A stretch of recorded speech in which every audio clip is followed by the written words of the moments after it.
Sports. We are Sports. We are FC. The Royals' final homestand of the season begins tonight. Last year, Kauffman Stadium was celebration central with one champagne party after another. Get your goggles ready. On this homestand, the Royals can clinch their first division title in 30 years.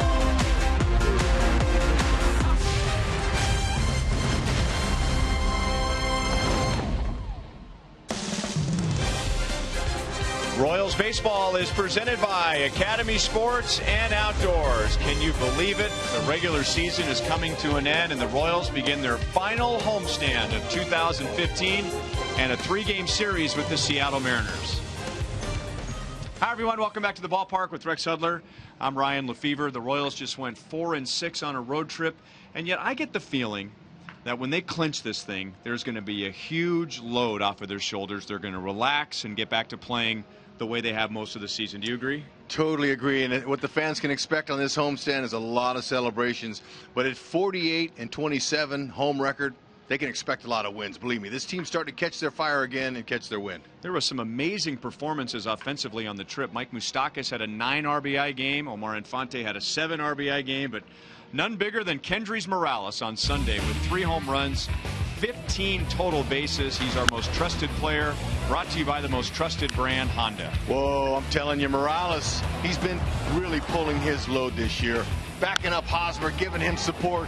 But from both sides of the plate, he's been the most consistent performer, and it's showing. This is a big difference. Not 1, but 2, 3 home runs in a game? Are you kidding? That's what Morales, that smile, he's been special. Hopefully it continues. Well, it won't happen tonight, but the Royals have a chance to have their biggest celebration on the field this year, clinching the Central. The magic number is 3. Joel and Monty are coming up next.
Three times. The first time, 8 innings and no run in each. But our AT KCA U-verse rewind looks at the third and final time when both Mike Moustakas and Salvador Perez hit homers against them last June here at the K, and that game they scored 5 runs against them. Of course, that was 15 months ago, and now they're seeing him for the first time since. Joel Goldberg, Royals Hall of Famer Jeff Montgomery, and Jeremy Guthrie is back in the rotation. Interesting that Nedyo said this is more about seeing what Danny Duffy can do for the team out of the bullpen. But in the case of Jeremy, he pitched very well his last 2 times out of the pen. What did you like from him? Well, I really liked the fact that he was on the attack. His fastball looked like it had a lot more life. He actually uses curveball a lot more too. So I think those were both factors in him having that success. Had really nice numbers in those 2 relief appearances, particularly his last one against Cleveland, 4 2/3 innings, 2 hits and only 1 run. So nice to see Jeremy Guthrie go out there. He threw 72 pitches, so he should be good to go tonight. So Jeremy Guthrie making his first start for the Royals since August. He is back in the rotation for at least the rest of the regular season. First pitch at Kauffman Stadium is coming up next.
Kid you play gives back to schools across Missouri, so play it forward with the Missouri Lottery.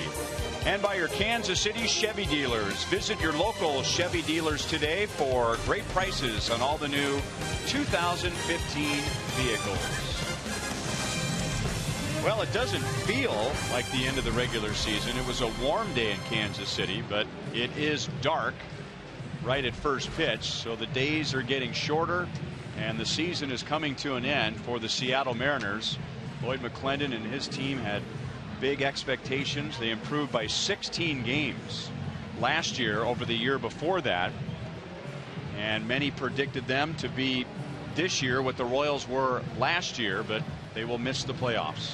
Yeah, it doesn't always happen on paper before the season starts, as we all know. You've got to perform and produce. And it's a little bit shy, but McClendon's not the reason. He's an excellent skipper. They've responded well behind him. Jeremy Guthrie returns to the starting rotation for the first time since August 19th. Kia puts us in the driver's seat, and here are Jeremy's numbers since moving to the bullpen. He appeared in 5 games with a 4.7 ERA, although his opponent's batting average was good, 236. Yeah, you know, and that's important. In those relief outings, it got him back in the rotation when there was an opening. So the fact that there are no such thing as a meaningless outing, as Guthrie's back in that rotation. Defensively for the Royals tonight, presented by Ford, and with 1 day shy of 2 weeks to go in the regular season, and Ned Yost has probably the guys he's going to have out there for the first game of the playoffs. Yep, I would say it looks that way, and we'll just hope for good health the rest of the way through. But still, Lorenzo Cain, he can handle every inch of the center field here at the K. This is Ketel Marte, and he's been a bright spot for the Mariners, playing as shortstop and leading off. He's only 21 years old, out of the Dominican Republic, so a player that will give them hope for the future. But he is down very quickly, 0-2 against Guthrie. You mentioned his opponent's average while he was in the bullpen. That was really down and low, and overall in the season he's given up a 306 opponent's average, and that's on the high side. So he's hoping that he can pitch to contact, but pitch to defense. 1-2 on Marte. Here's our umpiring crew. The crew chief will be behind the plate, Bill Miller, with Rob Drake at first base, Pat Hoberg at second, and Adrian Johnson at third. Good pitch, good movement. Marte is down, 1 away. Yeah, Guthrie coming right out throwing strikes. Secondary pitches, using them early. Why not challenge him? There you go. That's exactly what he did. His average fastball is going to be around 91. You saw 92 there. That'll work. Seen a couple of curveballs. He'll change up, and also he'll cut his fastball. The thing I like about Guthrie, though, since he's been a Royal on July 20th, 2012, the team responds to him. He's been the winner. His record is the team's record is 62-40 in Guthrie's 102 starts. So they respond behind him. Hopefully that's the way the case is tonight. Some of it's luck. Some of it might be he works fast typically and throws strikes. He usually gets pretty good defense when he's on the mound. This is Kyle Seager, Mariners third baseman.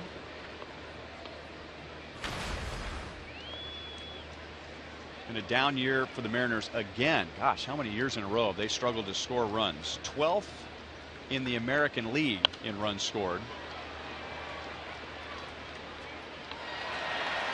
Remember that offseason when they spent all that money and they went out and they got Adrian Beltre and they got Richie Sexson? Right. And those moves backfired, which seems impossible when you're talking about Beltre, but ever since then they have just struggled no matter who they assemble in the lineup, what pieces they bring in. I mean, even Robinson Cano has been down his first 2 years of the Mariners. They just have had a tough time scoring runs. Yeah, it's hard to put a finger on it too, the overall body of performances. However, the Mariners did make a change this season in their hitting coach, and they brought on their Hall of Famer Edgar Martinez, the Seattle Hall of Famer. He's been a really good breath of fresh air for these hitters, and that's helped them more on the mental side, approaches, how you're handling pitchers in certain situations. 3-2.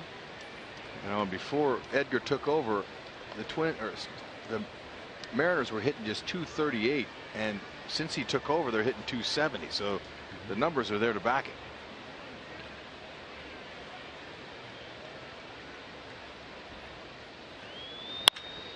And we were there during that change. The Royals were in Seattle middle to late June, and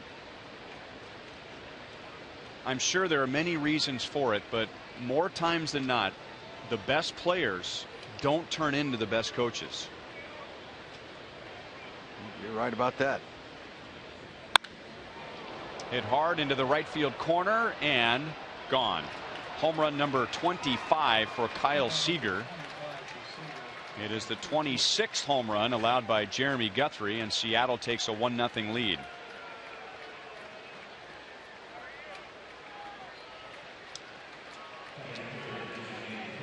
Seager fouling off a lot of pitches that Guthrie was handling up there, and he waited. Salvy's target was down low, and it missed. It missed big time. Right down the middle, and he was able to pull it, keep it fair.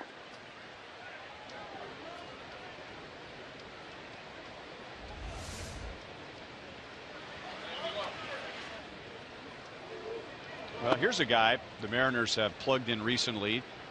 who has done in Seattle what he's done in previous stops. Nelson Cruz, 42 home runs. That's second in the league. Chops it out to Escobar, who's coming off 3 days rest, and gets Cruz for the second out.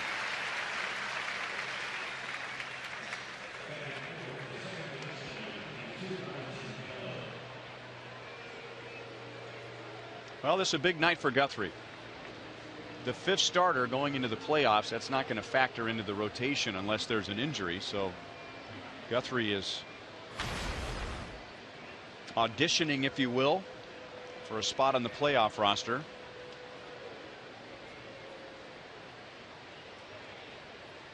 And now gets Robinson Cano with 2 down in the first inning.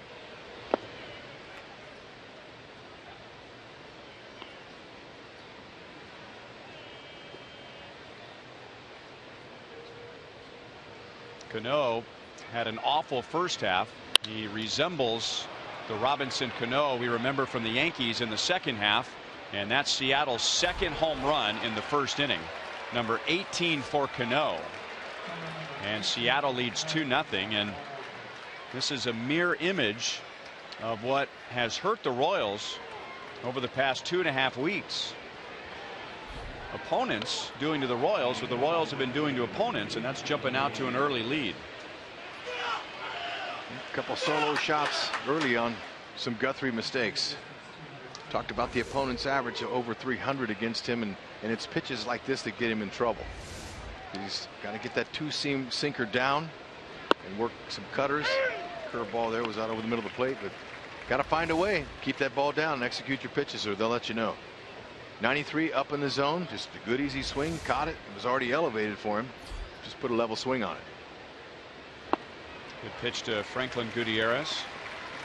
By the way, that was the 50th career at bat for Cano against Guthrie, and his 4th career home run against Guthrie. And now Gutierrez, who has had an inspiring season for the Mariners this year, basically missing 3 seasons, 2012, 2013, 2014, with various ailments, including an arthritic condition, and he's really given the Mariners a shot in the arm. He sure has. He's a solid, steady defender, but he's hit 8 home runs in his last 13 games, so he's been kind of on a little home run streak. 2-2.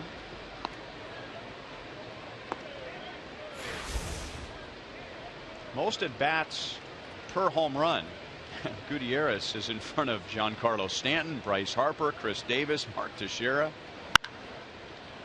Still 2-2.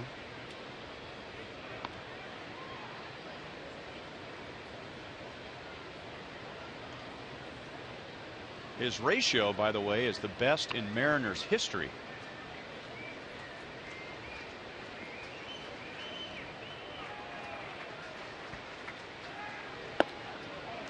Three and two. Guthrie struck out Marte to open the game. Seager homered, Cruz grounded out, and then Cano homered.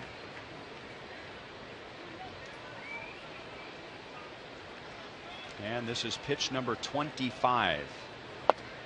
Strike 3 over the outside. Seattle 2 runs on 2 home runs for a 2-0 lead.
magic number to win the Central is 3.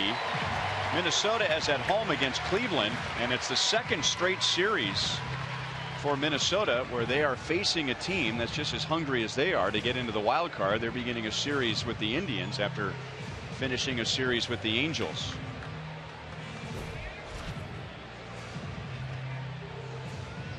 And Ned Yost going with his A lineup tonight as they face right-hander Hisashi Iwakuma.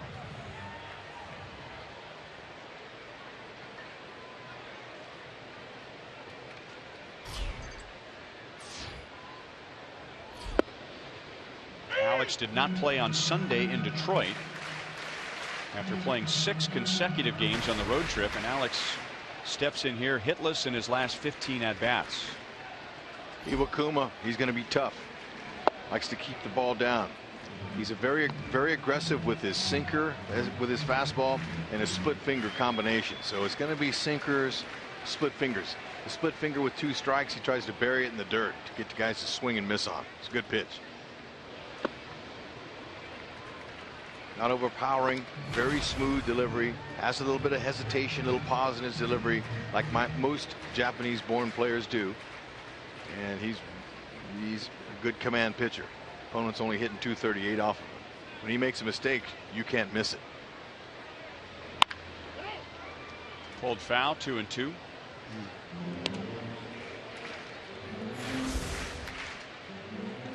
There's his pitches. He sinks that fastball, so this really turns that into 2 pitches. And he will elevate that fastball with 2 strikes and tries to get a lot of pop-ups out of it. Slider, curve, he'll mix them all in. But he's very good at changing speeds with all of his pitches too. That makes him even more difficult to figure out. In the dirt, Alex has a chance to reach. Sucre throw. Good play.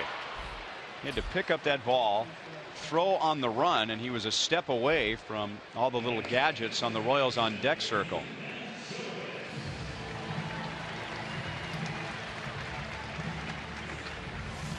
Let's check out Iwakuma.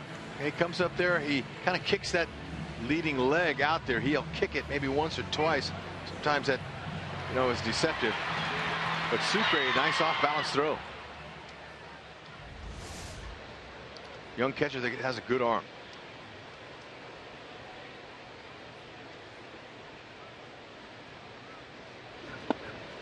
Slider for a strike to Ben Zobrist.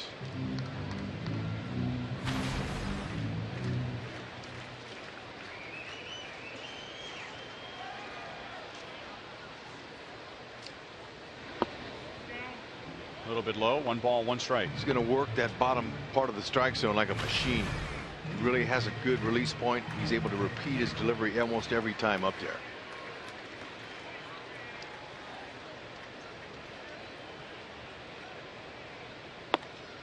Two and 1. And he not only has no-hit stuff, he has thrown a no-hitter. About a month and a half ago, Iwakuma no-hit the Orioles. And his catcher that night was Jesus Sucre, who's back at the plate tonight. Made that nice play on Alex Gordon. 34 years old, Hisashi Iwakuma. Played in the Pacific League in Japan and had 107 wins. 3 seasons of 15 or more wins. 3-2. Yeah, and his team responds behind him. Seattle's won 10 of Iwakuma's last 13 starts since July 11th. He's really been their ace outside of King Felix. King Felix has been experiencing a sore elbow late in the season. There's a walk. Zobrist adds to that impressive on base percentage.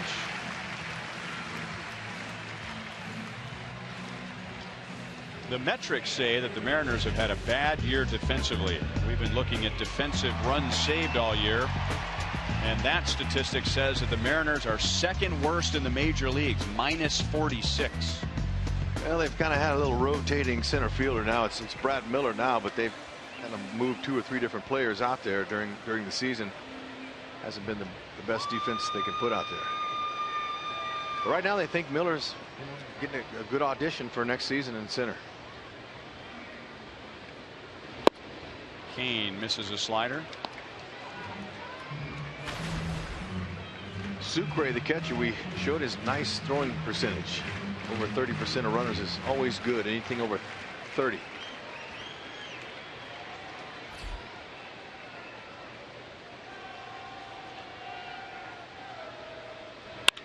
Kane past Cano.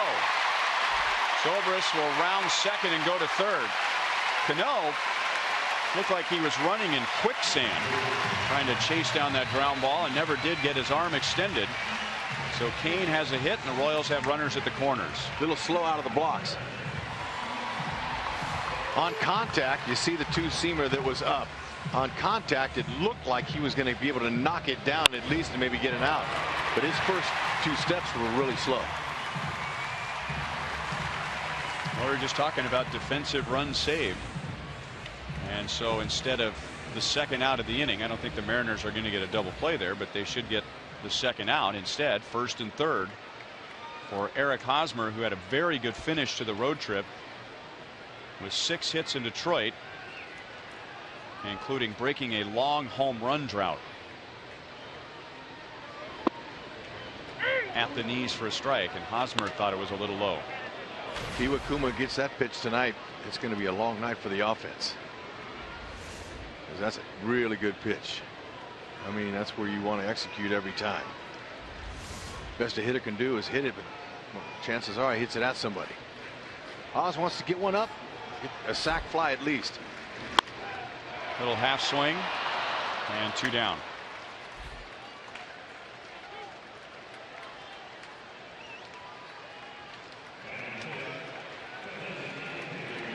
And now we're about to find out how much yesterday cooled off Kendrys Morales after hitting 3 home runs and stroking a triple for a Royals team record 15 total bases on Sunday.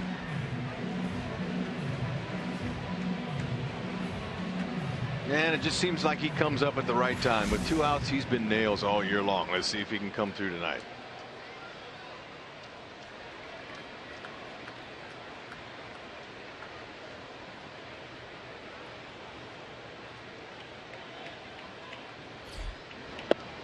Down and away, ball 1.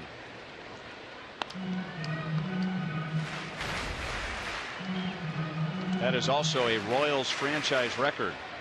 52 2-out RBIs. And the reason he's so good, one of them, is that he uses the opposite field. He's not a dead pole hitter. He'll use the opposite field, hit it where it's pitched. Like to have that one again. It was heading to left center. He stays inside of the ball as good as any hitter in baseball.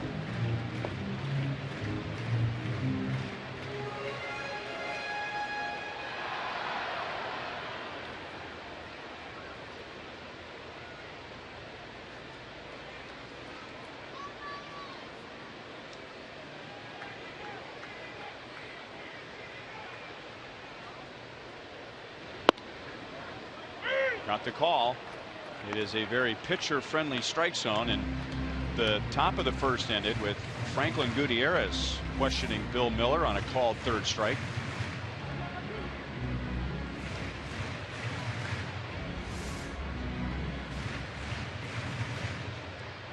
Wouldn't imagine Lorenzo Cain's in a hurry to steal a base here when you got an RBI producer like Morales up there. Want to take a chance of getting thrown out.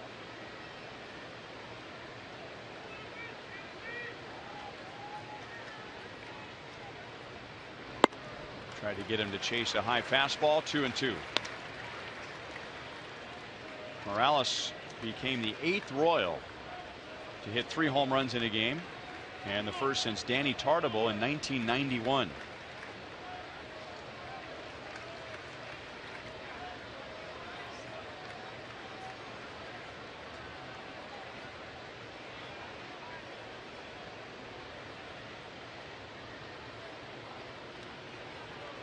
Lorenzo Cain has established so many new career highs this year. Next on the list is stolen bases. His next one will be number 29.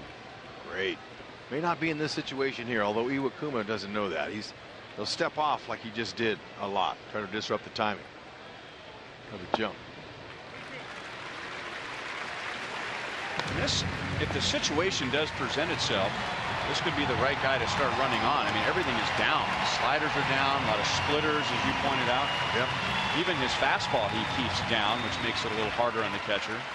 Well, those offenses are going to have to discipline themselves on that split finger. I would imagine 3-2 he'll throw a split finger. See if he'll get Morales to swing over the top of it.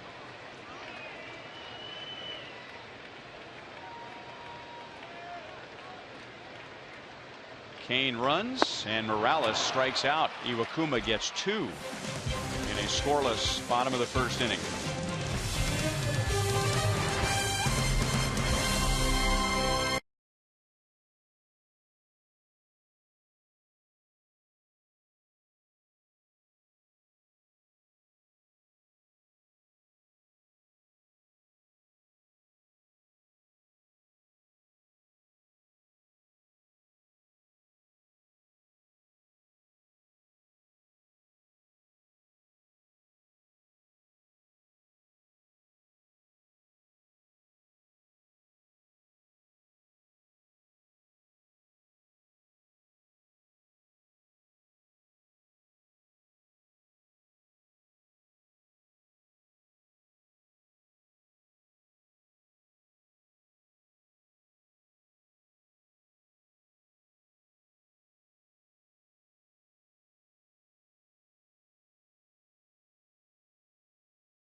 Manager Jack Zarensik, and the Mariners are making a late push. They are 12-6 in September. Their pitching staff is usually good, combination of good pitching and a good stadium to pitch in at Safeco Field, and now the offense is starting to pick it up. But the question becomes, Hud, how much stock do you put into the month of September for a team that is not contending? Well, you know, it's much better having a good finish than it is having a bad finish. I can tell you that. And McClendon's a real good guy with the players. He's works the bullpen well, and I would hope that they would keep him and give him another opportunity. Don Wakamatsu in a similar position as Lloyd McClendon. In his first year, the Mariners improved by several games and were on their way, they thought. Big expectations. The second year, the Mariners were not very good, and then he was gone. And we mentioned earlier in the game that last year the Mariners improved by 16 games. They were 12 games over 500. They were not eliminated from the playoffs until game 162 last year, that they come into tonight, 4 games under 500. Don Wakamatsu was let go 112 games into his second season with the Mariners.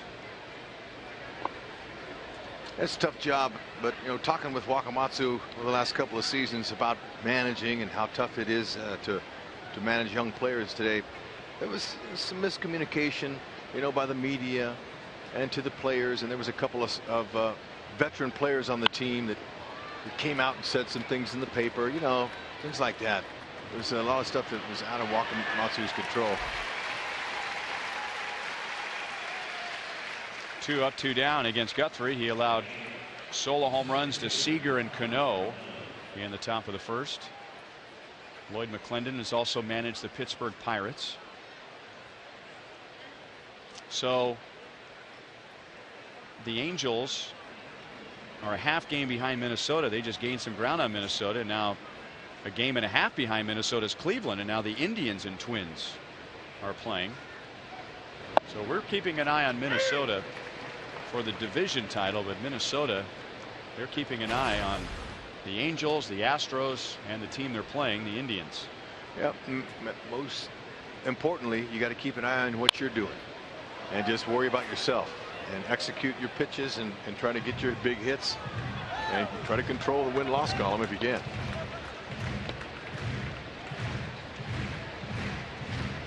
This is Brad Miller. He's been playing a lot of center field since Austin Jackson was traded to the Chicago Cubs. About as big a compliment as you can give to a player these days is when a team is trying to model a player after you. And the Mariners are trying to turn Brad Miller into a Ben Zobrist type of a player. He'll single to left field with 2 down in the second inning.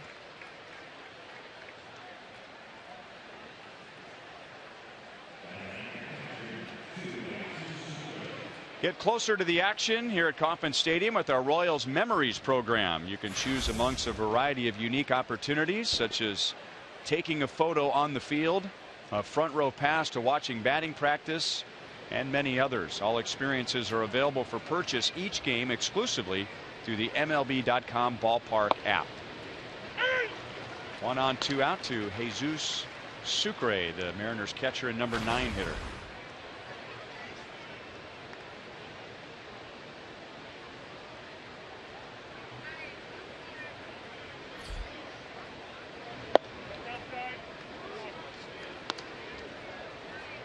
Colorful tattoo on his right forearm.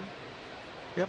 It's a lot of modern young players today. Modern day players have those tats on them. Yeah, they usually have barbed wires and knives and blood dripping and thorns and not Sucre. He had some flowers. Okay, well, he's hoping those flowers can turn into more hits so he can get some more playing time. That's the one thing that he's got to work on, is trying to find more hits. That's hit well, but Kane is right there in center field, and that's the inning. Guthrie has a scoreless second. Seattle leads 2-0.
Designated for fans to bring their dogs tonight.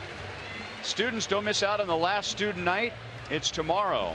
And music from Me Like Bees. Food and drink specials for students and $8 tickets at the box office or at Royals.com/student night.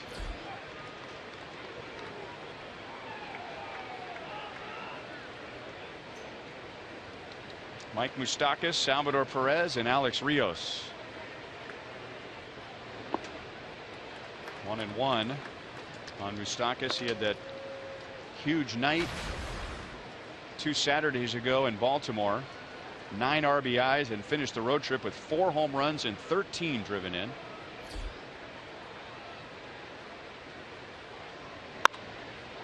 Look out.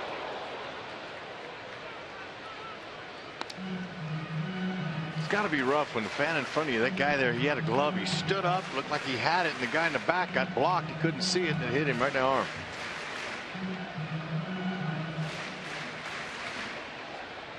Moose likes that pitch down and in. He took a home run on Iwakuma on a pitch down and in earlier. He's got a couple hits, one of those a homer.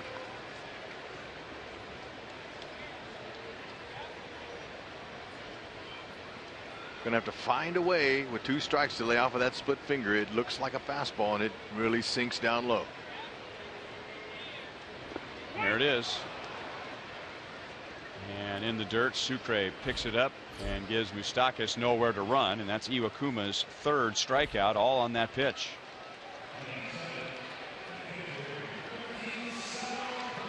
So with 2 strikes, there it is. You see how he splits his fingers on it, and it's hard for the hitter to pick up the spin on that ball. If he splits his fingers even more across it, the ball comes out tumbling, and a hitter can see the rotation on that. They call that a fork ball. But a split finger, you don't go as wide with your split, and it has like a fastball spin, so it makes it so hard to pick up.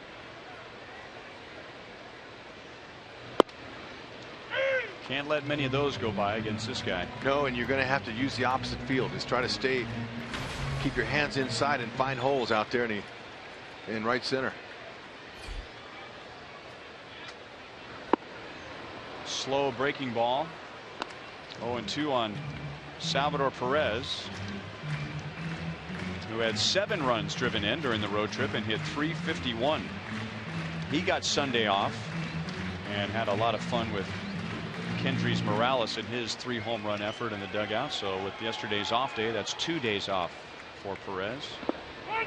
And down he goes, and that's 4 already for Iwakuma against the first 7 batters that he's faced. So Alex Rios with 2 down. We remind you to vote for the Royals Player of the Month at rallyhouse.com. You'll be entered to win a majestic prize pack from Rally House. Alex Rios could be a candidate. Who was thinking that on August the 31st? He has a 10-game hitting streak, and in doing so, he has raised his batting average 35 points. That's actually over his last 19 games, so he's been hot longer than the 10-game hitting streak. It's happening just in time for him. He wants to open some eyes of Ned Yost so he can make that postseason roster as well. And right now, and it's early, but he's got the Royals all mixed up. He's got the Royals taking fastballs and swinging at sliders and splitters. He's taking advantage of the aggressive Royals offense. That breaking ball stayed out over the plate. Miller, the converted infielder, runs up and makes the play. So Iwakuma has 2 scoreless innings with 4 strikeouts. Seattle leads 2-0.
tonight. If you want to ensure postseason tickets to the American League Division Series here at Kauffman Stadium, well, placing a 2016 season ticket deposit will guarantee you the right to purchase tickets for every ALDS game here at Kauffman Stadium. And this is the final opportunity for fans that are not currently season ticket holders. Ketel Marte down into the right field corner. He will round second and head for third. And the Mariners have a runner at third with nobody out to begin the third inning. Guthrie struck out Marte to begin the game, and now Marte hits a triple. Yeah, ball, it looked like it got caught down that right field line on the wall, the base of the wall, and Rios was playing the carom a little bit further back than he wanted to, and that allowed Marte to get 3 back. See, it kind of stuck there on the wall. Second triple of the year.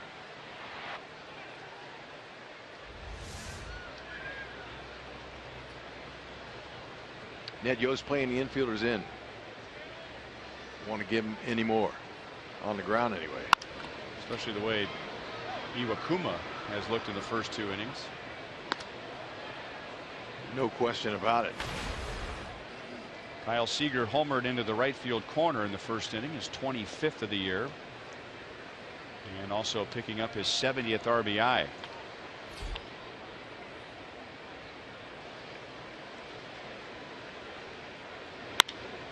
Hosmer can't make the backhand play. Seattle leads 3-0. So Guthrie not only got the ground ball with the infield in, he got a ground ball right at one of his infielders. Marte scores. It is an error on Hosmer, but Seager gets an RBI, his second of the game. Haas makes these all day long, and ball just stayed down on him. He tried to bring it up with his glove up, stays down, and it just went underneath his glove. Guthrie says, oh man, we had him at home. It looked like Marte was coming home. Haas would have got him. And now Nelson Cruz, who led the major leagues with 40 home runs last year, now second to Chris Davis. And now out to Zobrist, and that's under his glove.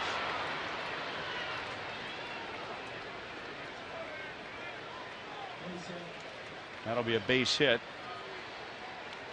But the Royals aren't playing their usual defense tonight. Well, that's just 4th error on Hosmer all year long. All the balls he's handled over there, it's incredible. He's only made 4. Cruz waited on this, looked like he wanted to do that the whole way through. Zobrist, he'll tell you, man, I just didn't get extended enough to catch it.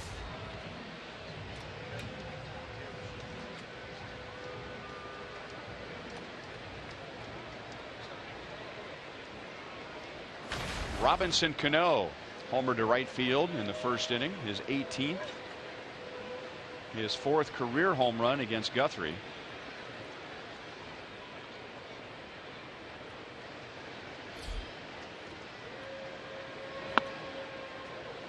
Down and in for ball 1.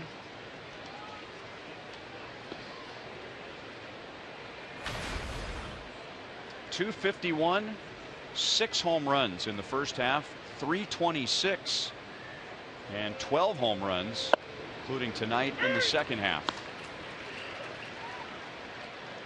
They've been wanting more power from him ever since they signed him. And then his first year, he went away from the homers and started hitting the ball to the opposite field, trying to become a more rounded hitter, and they wanted the power. Had to pitch up and fouled it away. 1-2. The Royals' magic number is 3, and Cano's magic number coming into tonight was 3. Now it's 2. 2 more hits, and he will have 2,000 for his career, and just the 14th all time to accomplish that in 11 seasons.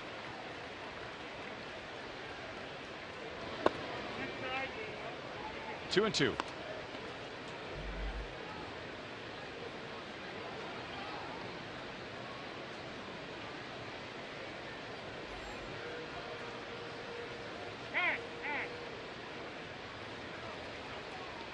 The home run for Cano was his 50th career at bat against Guthrie, who spent a lot of time in the American League East with Baltimore. And that ball is crushed deep into right center field. That might hit the second tier. It does not, but into the water nonetheless. So Cano has 5 career home runs against Guthrie, and now he's 1 hit shy of 2,000. And Seattle takes a 5-0 lead in the 3rd inning.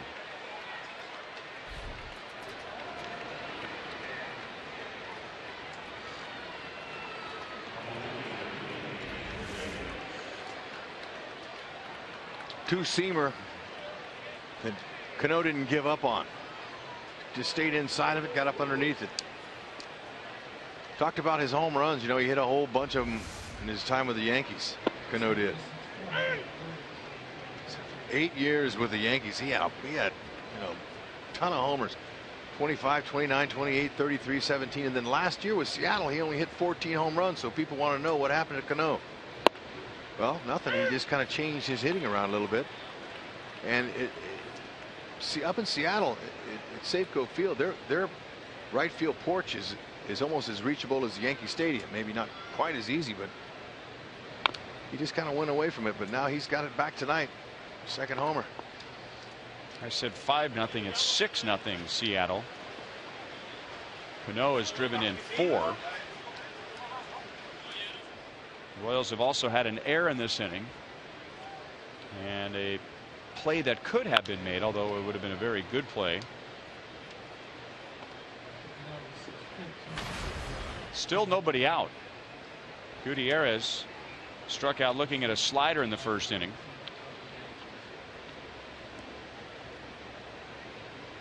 It's the 15th time in Robinson Cano's career that he's hit more than 1 home run in a game. 1 and 2 on Gutierrez.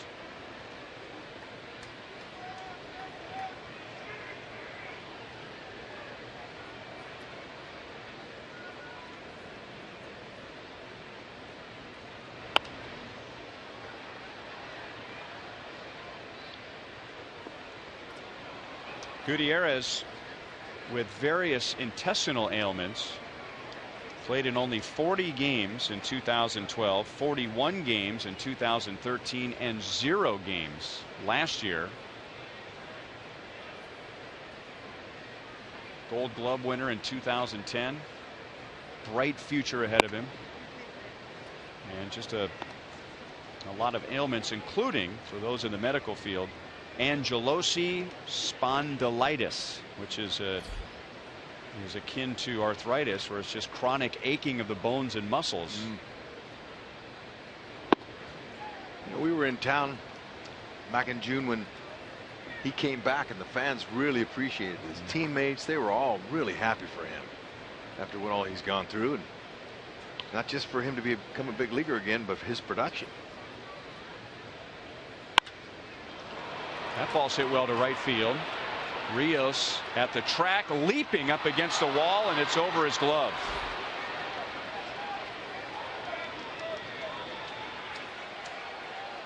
Gutierrez is at second base with nobody out.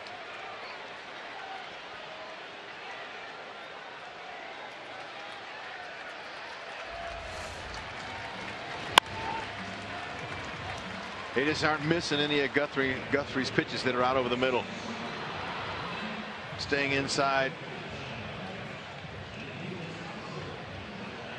And Rios couldn't get to it.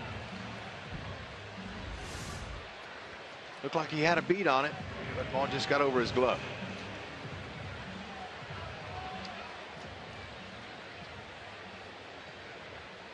And it certainly doesn't feel like September the 22nd tonight. It is warm. Temperatures are in the mid 80s today.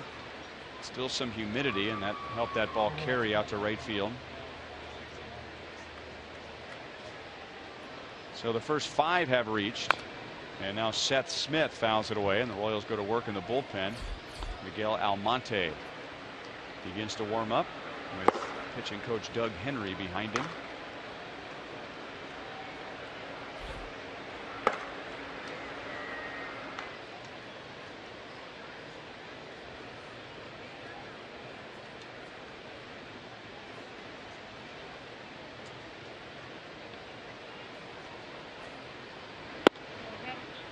Upstairs, 1-1. Smith grounded out first time on a ball that deflected off of Guthrie's glove and went to Escobar, so he was out 1-6-3.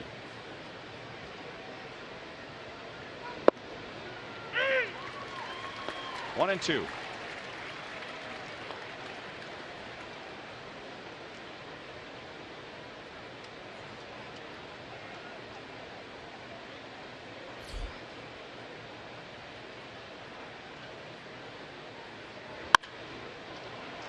Into right field, one hop to Rios. And now the first 6 have reached. 6 runs, 8 hits for Seattle in 2+ innings. 5 extra base hits and 3 home runs. Yikes. Ned Yost is saying, well, you know, I know Guthrie's given up a 306 opponent average, but I'm hoping that he pitches like he did out of relief and keeping the ball down. And really, when he was pitching in relief, especially his last outing against Cleveland, where he went 4 1/3 innings, only gave up 1 run, he had really good downward action to his fastball. It almost looked like he was not overthrowing and he was getting more break to it. Like that one there. Get some help from the defense. No double play. Another run scores to make it 7-0. The Royals record an out. Cutting down Smith at second base. Montero will get an RBI, his 16th.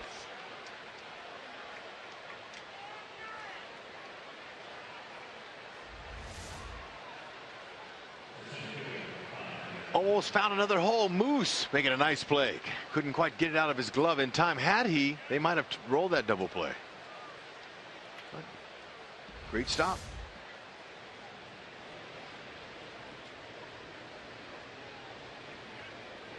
Now Brad Miller. Oh.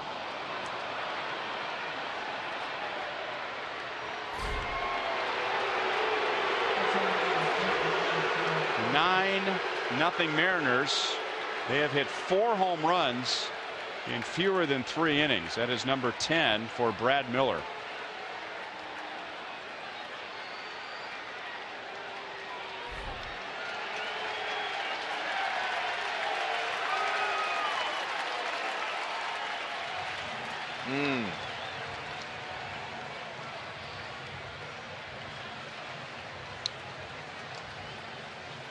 Long walk out to the mound for Ned Yost. We know how he feels about Jeremy Guthrie and what he's done over the span of his Royals career, but this year has been a mystery. Miguel Almonte comes on. 1 out in the inning, and Seattle is sending its 9th hitter to the plate.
Part of the plan tonight, Miguel Almonte coming on in the 3rd inning, making his 6th major league appearance.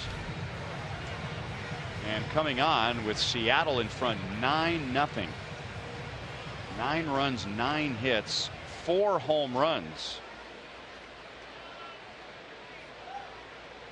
Well, they let Jeremy Guthrie know when that ball was in that strike zone what to do with it, and they were all catching it just right. Wind helping a few of them, but Guthrie just couldn't stay down or on the edges. Jesus Sucre. He lined out to Kane in the second inning. Let's see what Almonte can do. 90-98 with that fastball. He's got a nice big curve ball. It's pretty tight rotation. Good 12-6 rotation straight down. And he's got a nice changeup.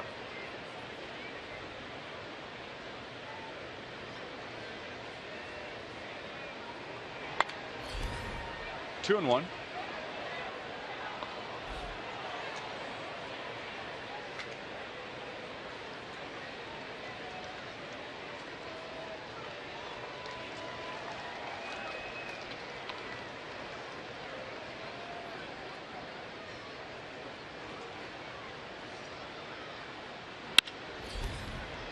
Almonte last pitched on Saturday, and he was the last man to pitch on Saturday. Ian Kinsler hit a walk-off home run.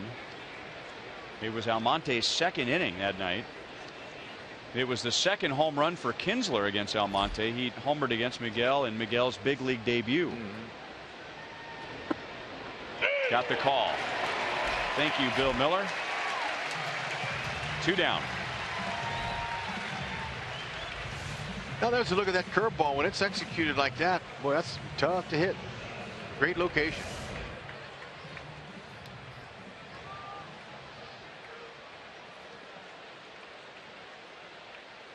How difficult that must be to bring not only just yourself, but bring your dog to the ballpark. You got to really love your dog. Yeah. To bring him to a baseball game. Yeah, man. You know, especially in the dog section where all the other dogs are, you wonder if there are any scraps up there. That's a mismatch. Yeah. A lot of dog treats tonight.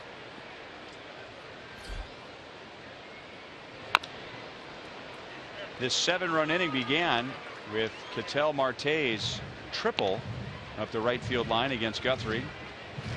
That gives Marte a 10-game hitting streak. They're really excited about this young guy. Not as polished, but similar type of player as Francisco Lindor of the Cleveland Indians. Switch hitting shortstop. Mariners feel like they have a leadoff man.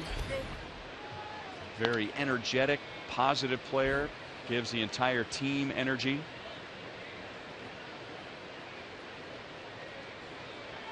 Brad Miller was a little bit inconsistent at shortstop. Didn't make the routine plays as consistently as they wanted it to. So they brought the young kid up, moved Miller to center, see how that works out.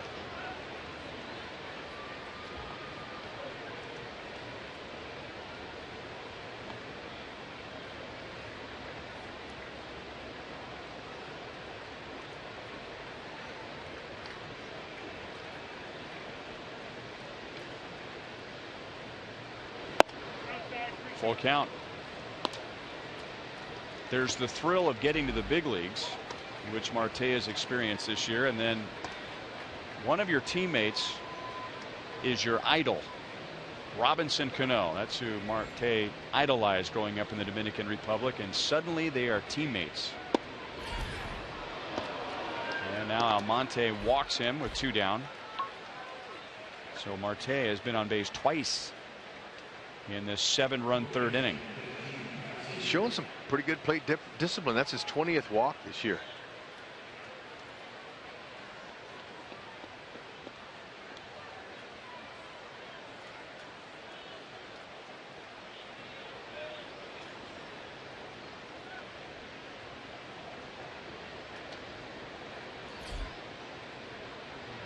Now Seager, he's hit one of the 4 home runs. He homered into the right field corner in the first inning, and in this inning he reached on a very rare error by Eric Hosmer. The Royals had the infield in, with Marte at third base and nobody out, and they got a ground ball from Seager right to Hosmer, who tried to make a play on a backhand, but it got under his glove. And that was the first run of this inning.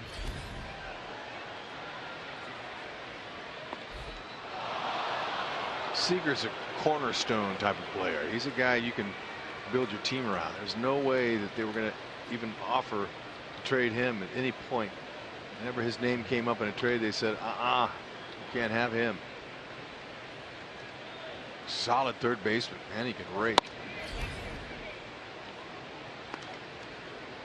And he's not the only Seager in the big leagues. His younger brother Corey is one of the Dodgers' top prospects and was recently called up. He's a shortstop, so the Seager family has the left side of the infield covered. Sure do.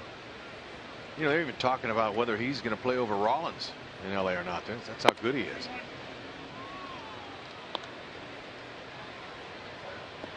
Mariners are so impressed with Kyle Seager. They signed him to a 7-year contract this past offseason. It signs him through 2021. Into the right field corner. Foul.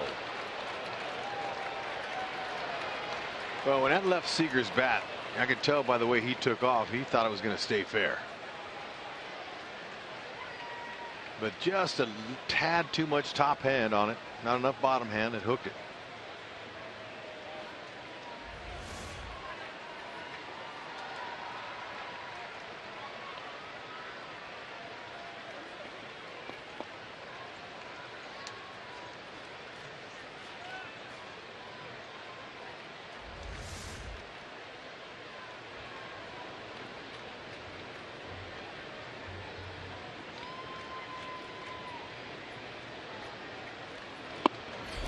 Ball 4. So Almonte comes on and he immediately gets a strikeout and now walks back-to-back hitters. And this long inning gets longer. Now he's going to get a few words of encouragement from Salvador Perez. 9-0 Seattle. We're in the third inning. Seattle got 2 in the first inning on home runs from Seager and Cano, and now they scored 7 in this inning. 1 run on a ground out, which resulted in an error. And Cano hit a 3-run home run. Montero drove in a run, and Miller hit a 2-run home run. So all those runs, all those home runs, and Nelson Cruz has nothing to do with it. He has 42 this year. Almonte has a good opportunity right here, and he needs to seize the moment. Use that good fastball. He's got plenty of good stuff. Get out ahead, establish that pitch, and then, you know, mix in a few of your secondary. But that fastball, trust it, use it.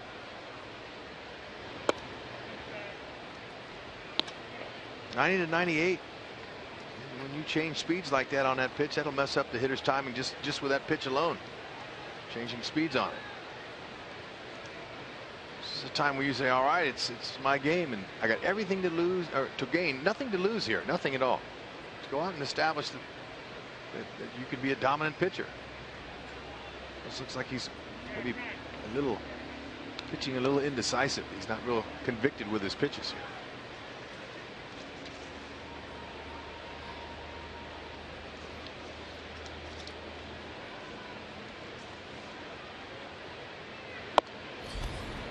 Two and one.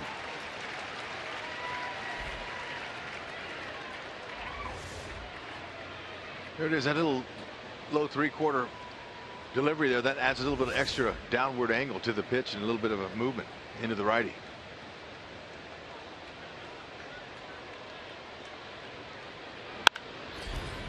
That's out of play. 2-2.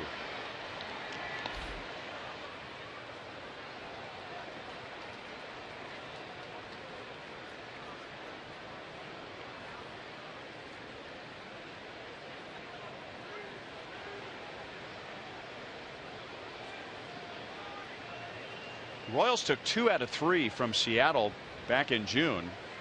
Nelson Cruz in that series was 0 for 10 with no RBIs, and Robinson Cano had 1 RBI.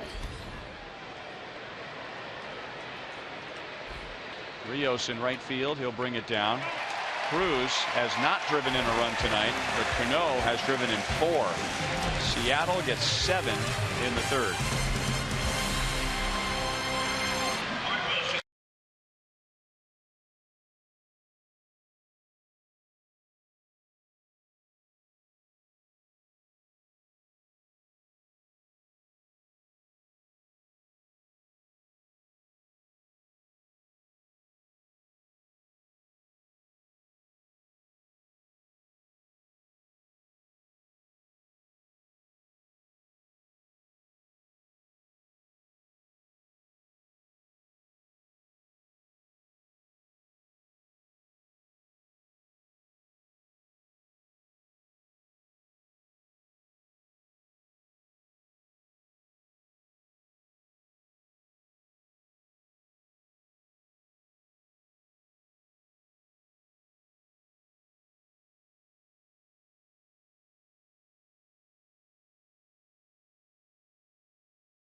An advocate for Kansas City's homeless and abandoned pets, Dr. Cindy Risen has been dedicated and generous supporter of the KC Pet Project. Over the past 4 years, Dr. Risen has volunteered countless hours in KC Pet Project's veterinary clinic, donating her time and leadership as well as assisting with the organization's vaccination clinics. So, on Bark at the Park, Dr. Cindy Risen sits in the Buck O'Neil legacy seat. Perfect timing.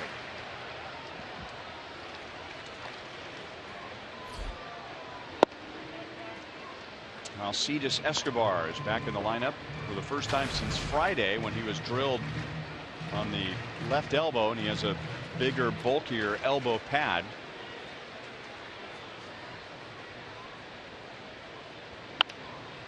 Taking a shot at right field. 1 ball and 2 strikes. So Escobar was out of the lineup Saturday, out of the lineup Sunday, and Christian Colon filled in nicely for him. And then yesterday was an off day. Give him a physical and maybe more importantly a mental break. Back to Iwakuma. 1 down. Time now for you to tweet your strongest fan photo. Use hashtag KCDataStrongFan. You just might see yourself in an upcoming broadcast. Brought to you by T-Mobile. Hashtag KCDataStrongFan.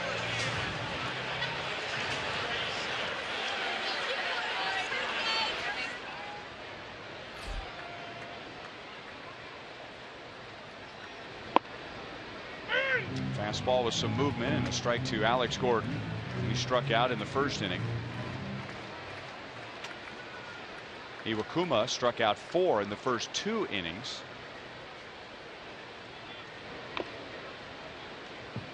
Yeah, you got to put him in a zone. The best way to figure him out, and one of those zones is not from the knees down. You got to try to eliminate all that.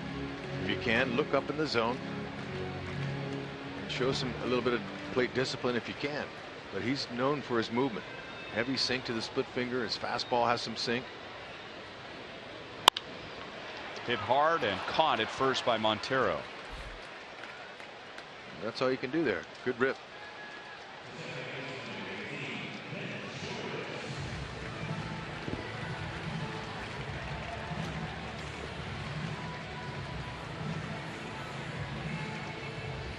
Ben Zobrist walked in the first inning. Then Lorenzo Cain singled. At that point, the Royals were down 2-0. They had runners at first and third with 1 out, but Iwakuma got out of that inning. And now he's set down the last 7 Royals.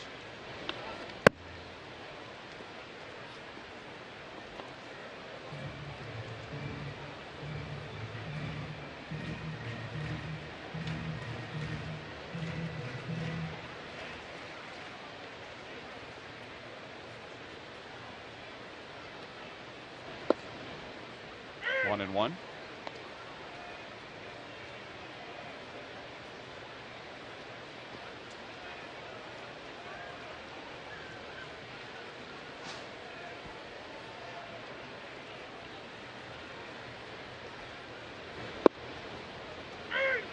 One ball, 2 strikes.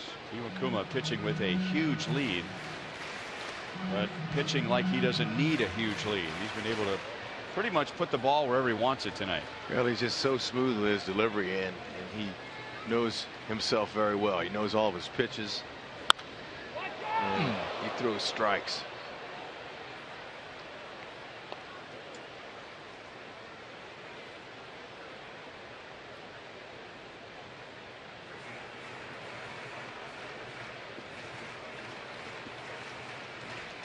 He is making just his 18th start. He started the season, or at least early in the season, on the disabled list.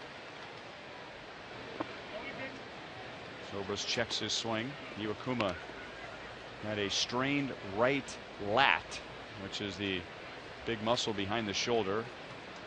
And the full version is the hood of the cobra. Latissimus dorsi. I call it the hood. Develop that muscle by doing some wide grip chins. Look at him executing down in that zone. Wow. He has 5 strikeouts in 3 scoreless innings. And he's taken care of the last 8 Royals.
Apparently that's Mona, who is a distant relative of Spuds McKenzie. Yeah. Remember him?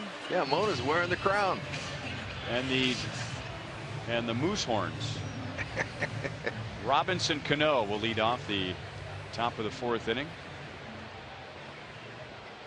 He has homered twice and is 1 hit shy of 2,000 for his career. He had a solo home run in the 1st inning and a 3-run home run in the 3rd.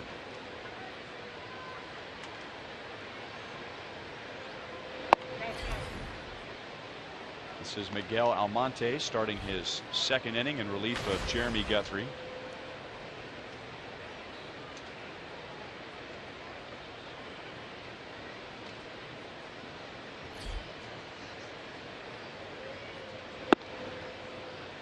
At the knees, 1 ball, 1 strike.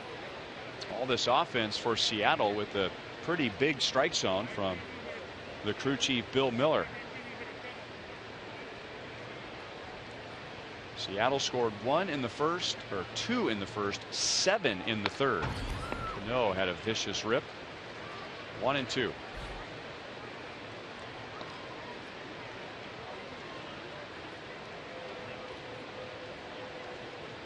In the 3-game series in June at Safeco Field, and the Royals took 2 out of 3. Robinson Cano had 1 RBI.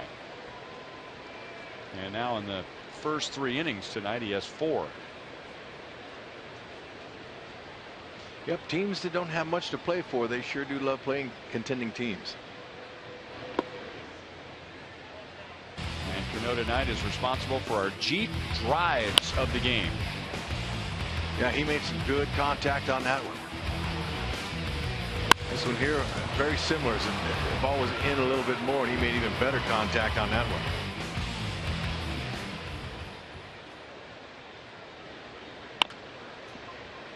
Past Almonte, Zobrist comes up. Cano is out.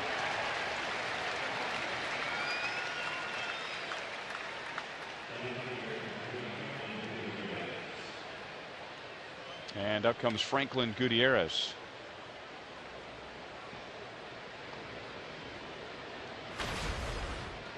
Gutierrez doubled in Seattle's 7-run third inning. Came around to score. Guthrie struck him out in the first.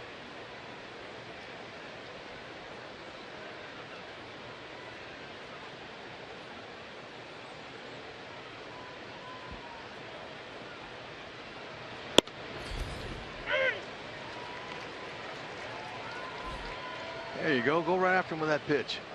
When he throws at 90, 92, 93, he's got some good sink to it. Down and into righties. And then at 97, 98, that's a good, firm, straight fastball that he can manipulate the hitters with. Just those 2 pitches.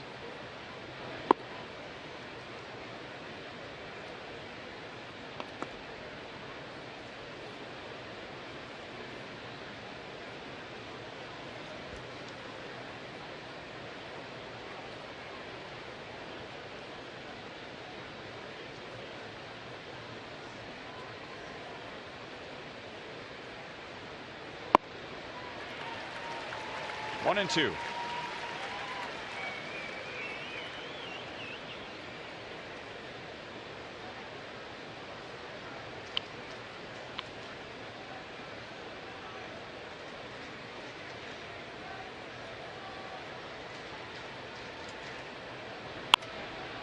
Tried to stay back on a breaking ball, and Gutierrez fouls it into the crowd. Still 1-2.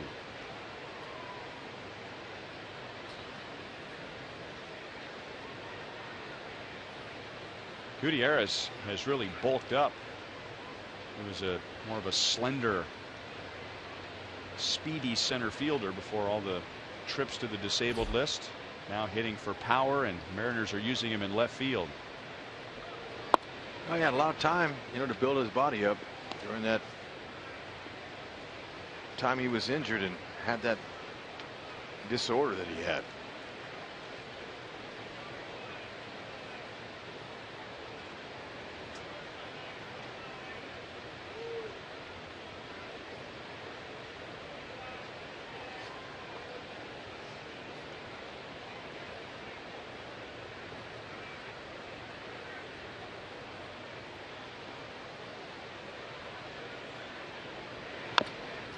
Still 2-2.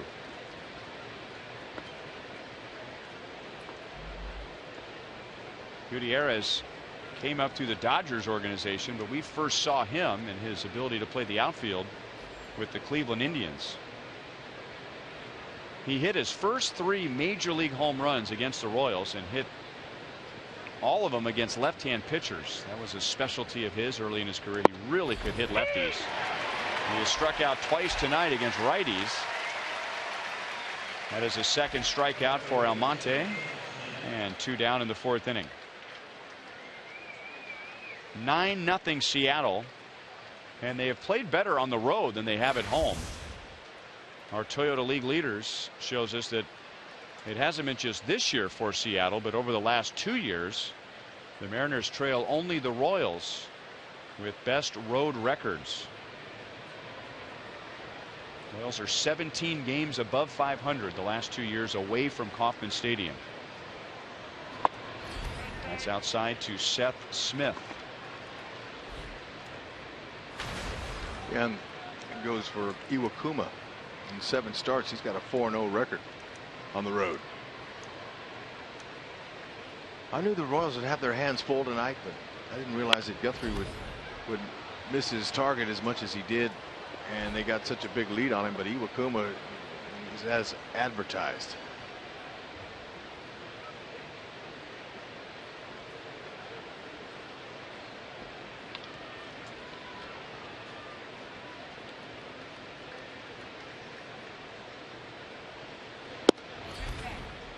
Two and one. Fastball at 97 from Almonte.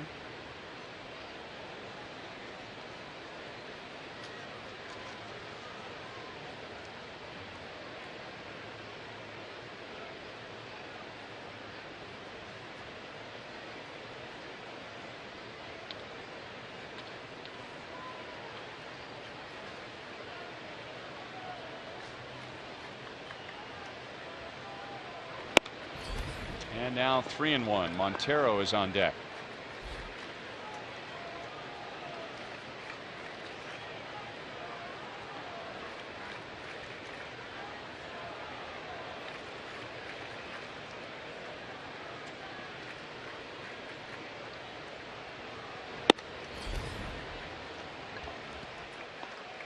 Almonte has struck out 2 and he has walked 3 since coming on with 1 out last inning.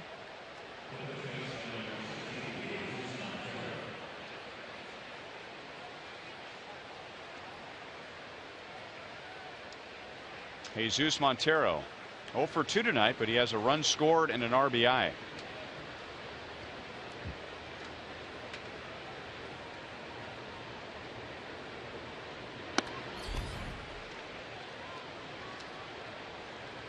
This is a guy who it would appear that his major league career is hanging by a thread. Jesus Montero.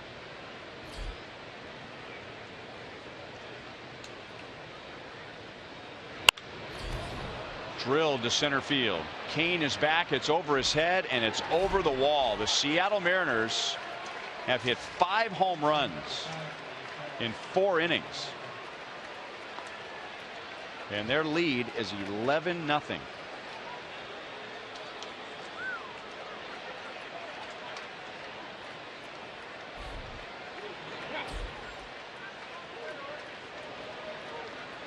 And that ball, when he hit it, it sounded like he hit it cleanly. And obviously, watching Lorenzo Cain taking him 2 or 3 steps back towards center field, he just turned and watched it sail over his head.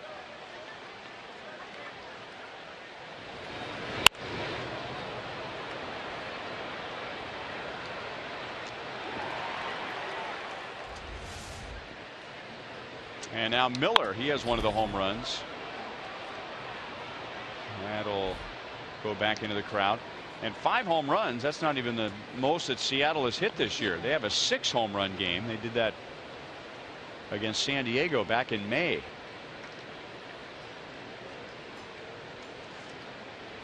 So Royals fans coming here tonight hopeful that the Royals could reduce that magic number to 1. But the Royals are down 11-0 in the 4th inning. And Minnesota is ahead 3-0 at the end of 4 at Target Field against the Cleveland Indians.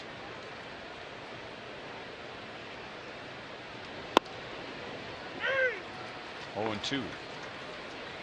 There's another game the Royals are keeping an eye on, and that was 2-2 for a while, and the Yankees have taken the lead in the top of the 8th at Toronto. Beltran hit his 17th homer, but gave him the lead.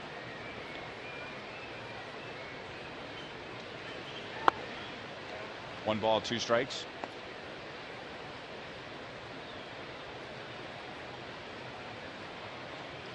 Royals advantage over the Blue Jays for best record in the American League is 1.5 games. Almonte has struck out 3. He has walked 3. And he's given up a home run. Seattle has hit 5 for an 11-0 lead to the bottom of the 4th.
Order online with rapid pickup at delivery.panerabread.com.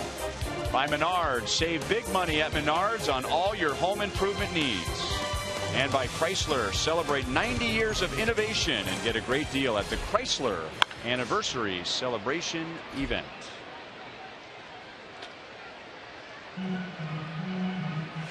Bark at the park. Hey, Hud, can I drive the bus? Absolutely. Is that the dog or?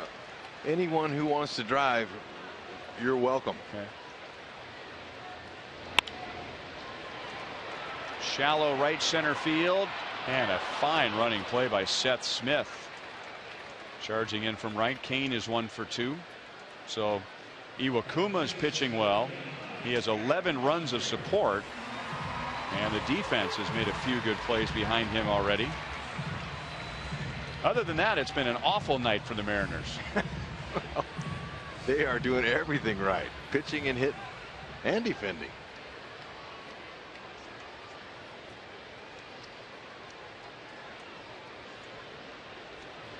Now, this will sound strange to say this in an 11-0 game, but the biggest out that Iwakuma has gotten tonight was against Eric Hosmer. It was the bottom of the first inning. The Royals were down 2-0 at that point, so it was still very much a game. Hosmer gets a base hit to right field. In the first inning, the Royals had runners at first and third and 1 out, and Iwakuma got Hosmer on a check swing, soft liner to short, and then he struck out Morales, and then Iwakuma went on to retire 9 straight before the Hosmer 1-out single here in the bottom of the 4th inning. Here's Kendrys Morales, and we go to Joel. Well, you guys were talking a little bit about his big day on Sunday, and they're going to need a few of those home runs now to climb back into it, but definitely a historical day. We've talked about the total bases that he had, setting George Brett's mark of 14 from back in 1979. First Royals hitter to have 3 home runs in a game since back in 1991, Danny Tartabull. And then some interesting notes that haven't been talked about as much. He's only the 7th player, guys, in Major League history to have 3 home runs and a triple in one game. You see the total bases and the 25th switch hitter in Major League Baseball with 3 homers. But there you go, one of 7 players in history with 3 homers and a triple, joining names like Ryan Braun and Fred Lynn. He's the first switch hitter, by the way, to ever do that. He's the 5th different Cuban player to have 3 home runs, born in Cuba, joining names like Jose Canseco and Yoenis Cespedes, who have done that. And then he and Cespedes both have 15 total bases in a game this year. Cespedes, though, did it in Colorado. Seems like that would be a little bit more tougher or easier than what Kendrys was able to do in Detroit. Either way, a very historical day for the Royals DH. And it was a move that impressed very few during the offseason. The Royals signing Kendrys Morales. You know, the Royals hit fewer than 100 home runs last year, and many felt like the Royals offense just would not have enough this year to get back to the playoffs. They signed Kendrys Morales. That didn't seem like enough. The Royals, by the way, have hit 35 more home runs than they did all of last year, and they are 4th in the major leagues in runs scored. Yeah, now that's amazing right there, because it seemed like they were just falling short in a lot of runs last year, a lot of 1-run games, you know, and they were just shy of 4 runs per game. But now they're scoring them runs, and Morales is really one of the reasons. I think it's the best signing of all of them.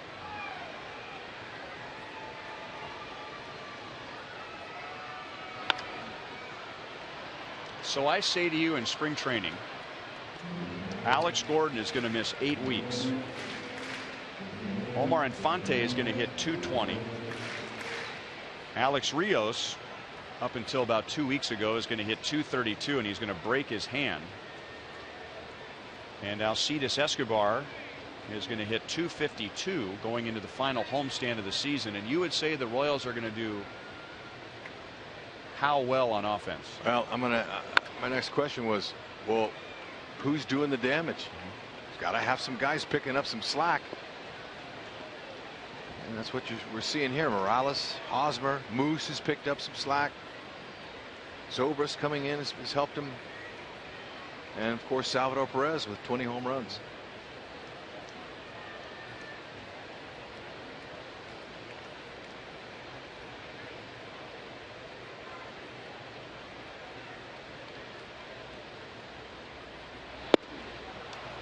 Iwakuma has struck out 6 in 3 2/3 innings.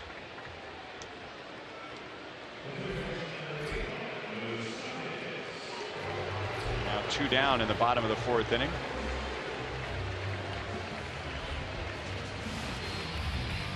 Mike Moustakas and Danny Salazar pitching in Minnesota, both on the list of players to watch from DraftKings. Go to DraftKings.com, enter the promo code BRoyal to play daily fantasy baseball for free. And Danny Salazar, he gave the Royals a bad time in Cleveland, and now he's given up 4 runs. Make that 3 runs in 4 innings. Minnesota now leads 3-1 in the top of the 5th inning.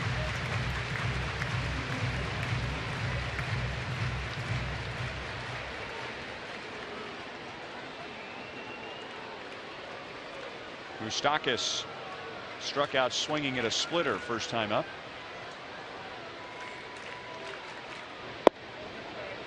A little bit inside, 1 ball and 1 strike.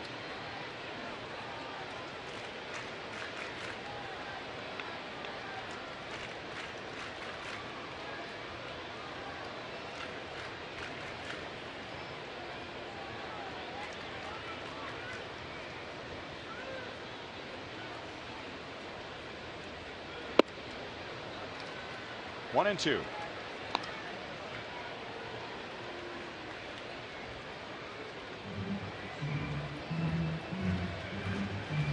You see the defense now. They don't have 3 guys over here. They're playing Moose with a traditional style of pull. Cano's way in the hole, but there's a lot of empty spaces out there. Now the outfield, they're playing him dead pull.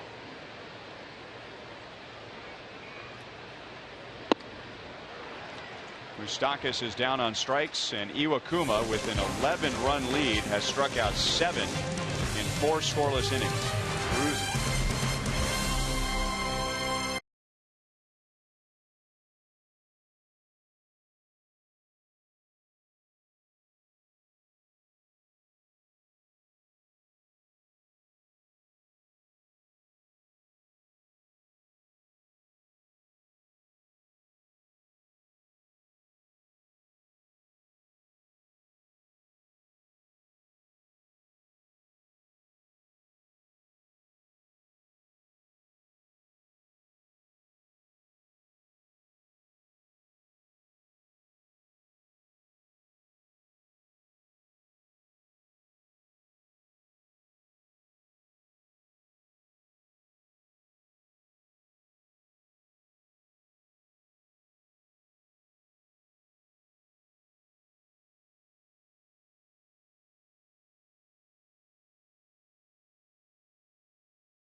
For live baseball. At Bat brings you baseball wherever you are with live look-ins, highlights, replay reviews, scores, StatCast, live radio broadcast, the MLB.TV game of the day, and more. And you can download MLB.com at Bat for your phone or tablet right now. Drew Butera comes on for the top of the 5th inning, and Scott Alexander will take over on the mound. Alexander makes his 3rd major league appearance.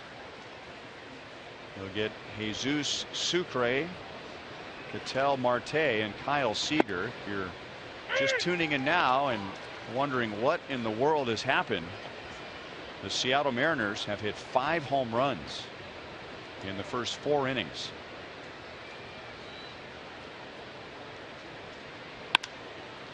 Out to Escobar. He backs up for a bigger hop.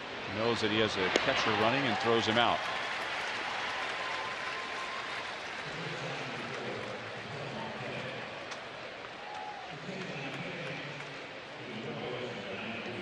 Scott Alexander, 88/94 with his fastball. He likes to sink it. It's a ground ball pitcher. Slider and a changeup.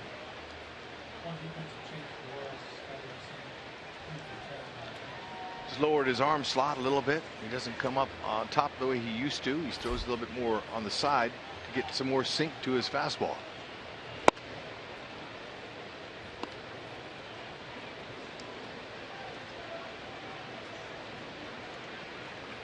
Good to see Marte on the right side of the plate.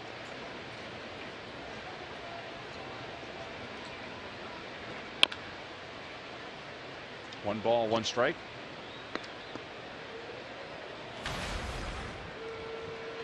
He struck out to begin the game, and that might have been Jeremy Guthrie's best pitch of the night. And I don't say that tongue in cheek. Guthrie went right after Marte, struck him out looking. And it's hard to judge a pitcher's outing from one batter, but Guthrie was off to a good start, but then Seager homered. 2 batters later, Cano homered. And then Seattle got 7 in the 3rd inning. Now Escobar runs to the middle. Nice play to get Marte 2 down.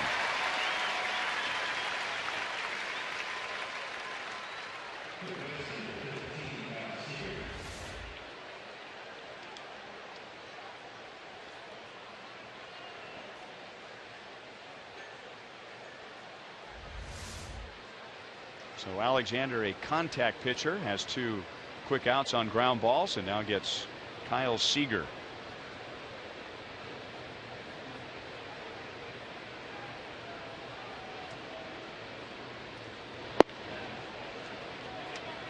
Seager hit the first of the 5 home runs. It was 2 batters into the game into the right field corner. He reached on an error in the 3rd inning, driving in a run in doing so, and then scored a run. So he has 2 RBIs, 2 runs scored. And that ball is foul. 1 ball and 1 strike.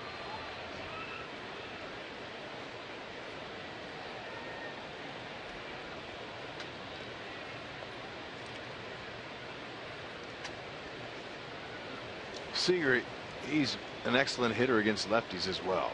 Hitting .312 against southpaws.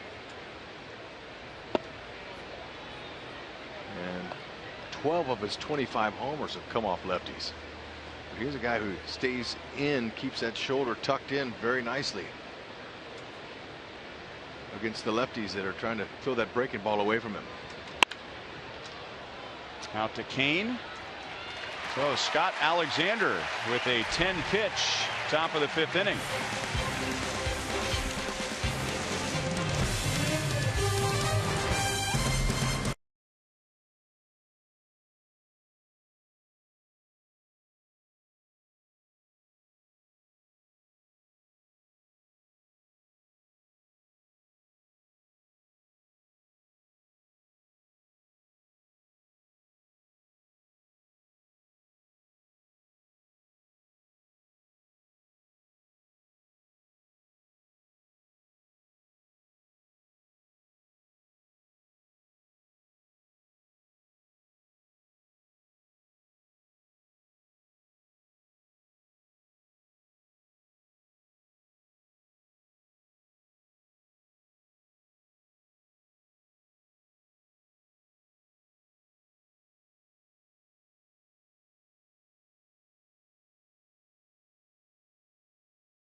Promised earlier in the game, we have selected the Data Strong fan photo of the game.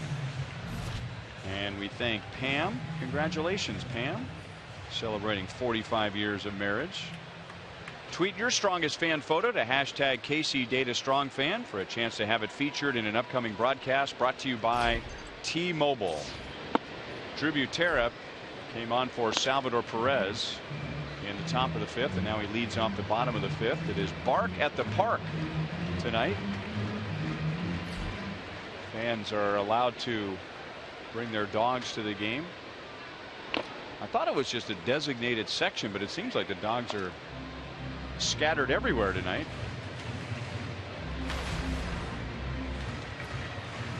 Special ticket package that the fans had to pre-register their dogs, and then a donation as part of the purchase of the ticket going to the KC Pet Project. Butera's down on strikes, and that is 8 for Hisashi Iwakuma in 4 1/3 innings. Well, he has the Royals offense completely off balance. Mixing in the slow curve. He's gone away from his split finger now as much. He's going sliders. Slow curve, sinking fastball. Not overpowering either. 87 to 90. Do a nice job of repeating his delivery. The ball comes out of his hand very smoothly.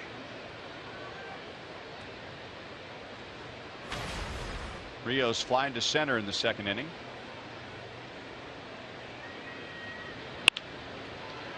One hop out to Marte. 2 down.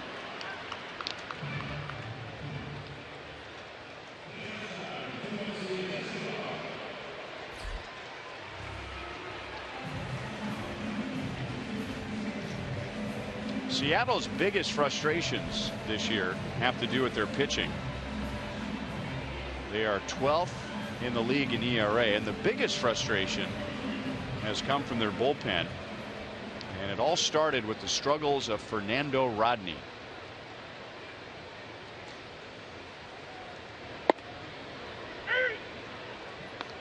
Fernando Rodney had a terrific year last year for Seattle with a team record 48 saves. 2 years before that with Tampa Bay, he had 48 saves. Escobar is on with 2 down. And if that's the beginning of him going back to that swing tonight, Hud, the Royals can lose 11-0 tonight and take something positive away. Better believe that. They got to have that swing right there. That's a short, compact, I'm going the opposite field, I'm going to get on base swing. Very controlled. Yeah, barely picks up his left foot, keeps his head right down on it.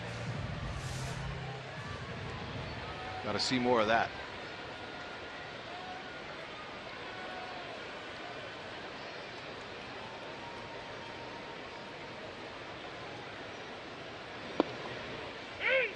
Fastball down the middle, taken for a strike. Alex struck out in the 1st inning and then lined to first in the 3rd. Doesn't really seem to matter now. It's 11-0. But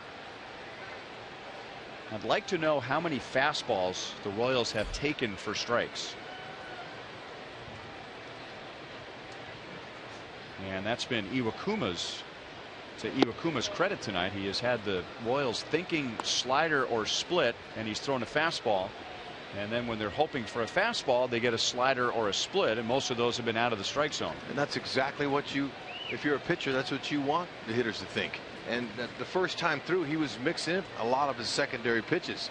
And now, second time through the order, he's throwing a lot of first pitch fastballs. There's been quite a few Royals taking them.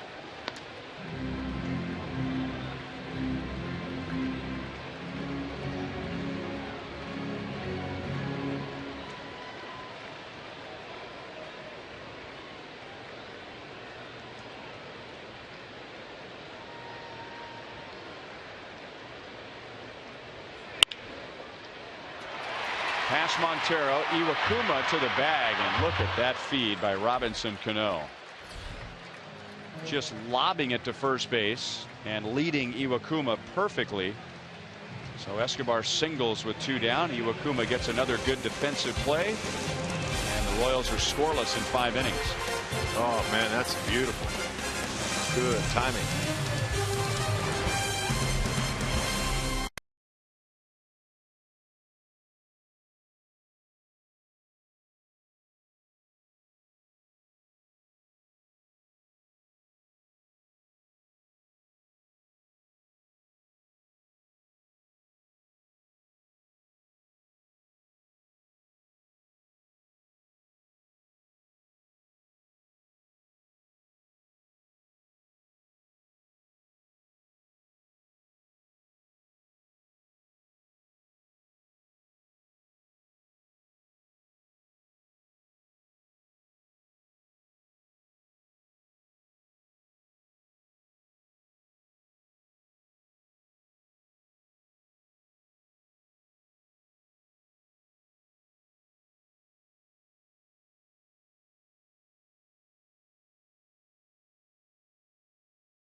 So Alex Gordon is done for the night. October means baseball, and FS1 continues to be your home for postseason action with the American League Division and Championship Series. Don't miss a moment of the drama and history. It all begins August 8th on FS1 and streaming live on Fox Sports Go.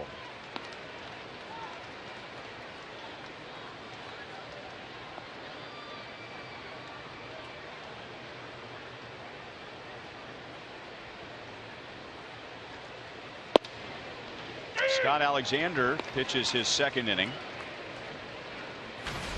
In the 5th, he got Sucre, Marte, and Seager in order. Now it's Cruz, Cano, and Gutierrez. And that's the first hit against Scott Alexander. It's Nelson Cruz's 2nd hit tonight. And it's the Seattle Mariners' 11th hit. They have hit 5 home runs.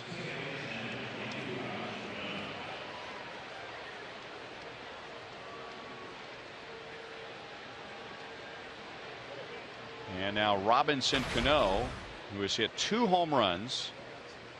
He has driven in 4, and he's 1 hit shy of 2,000 for his career.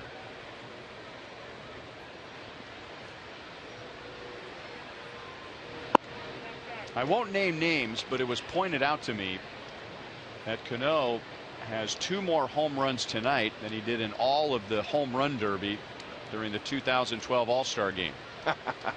Well, those of us that witnessed something that I've never seen before ever in a home run derby. One player not hitting 1 single homer. And there was no pressure. I mean, he just had 40,000 people booing him into the fountains. Breathing down his neck. And his dad was throwing, and it was a frustrating moment for the father and son. Chopped out to Zobrist. Out at 2nd. And Cano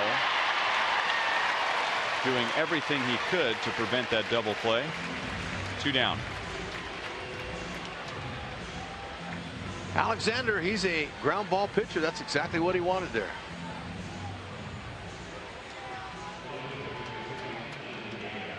So he's gotten 5 outs. 4 of those have been on the ground. And now Alexander against Franklin Gutierrez.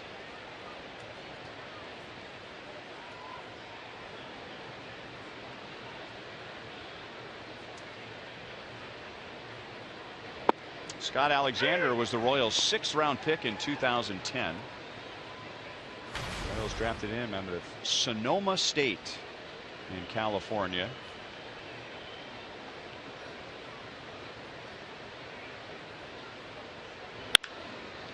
Line to right field. Rios is right there to make the play.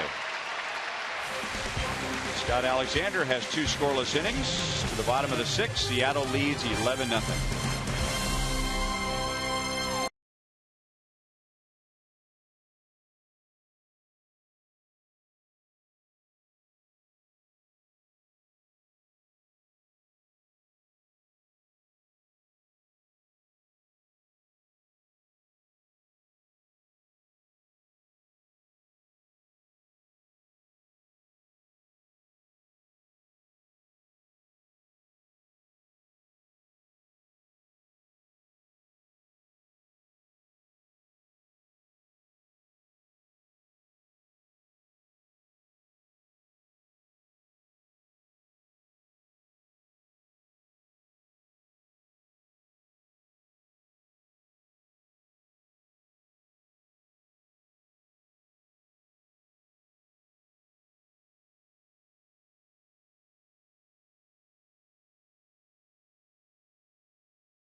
(11-0) Seattle here at Kauffman Stadium.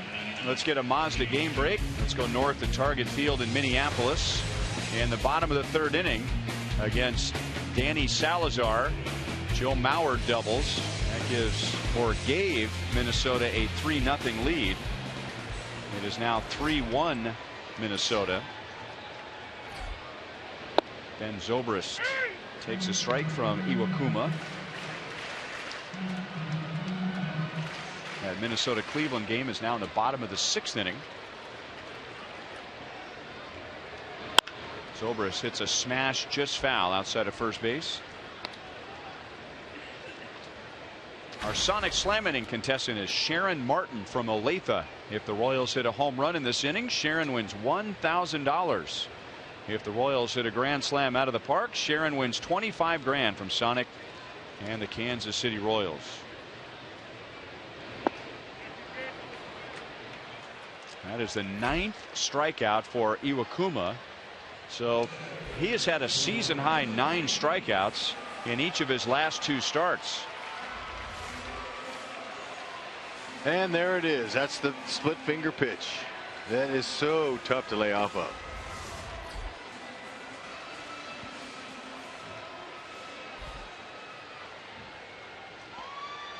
James Jones is now in center field, and Brad Miller, who was in center, has moved to second base. So Robinson Cano is done. Kane takes a breaking ball for ball 1, and that's Stephan Romero. He's taken over in left for Franklin Gutierrez.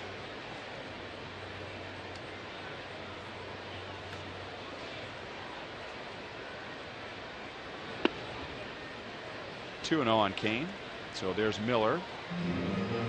Mariners are grooming him to be a Ben Zobrist type of player. He starts the game in center field. Looks like he'll finish the game at second base.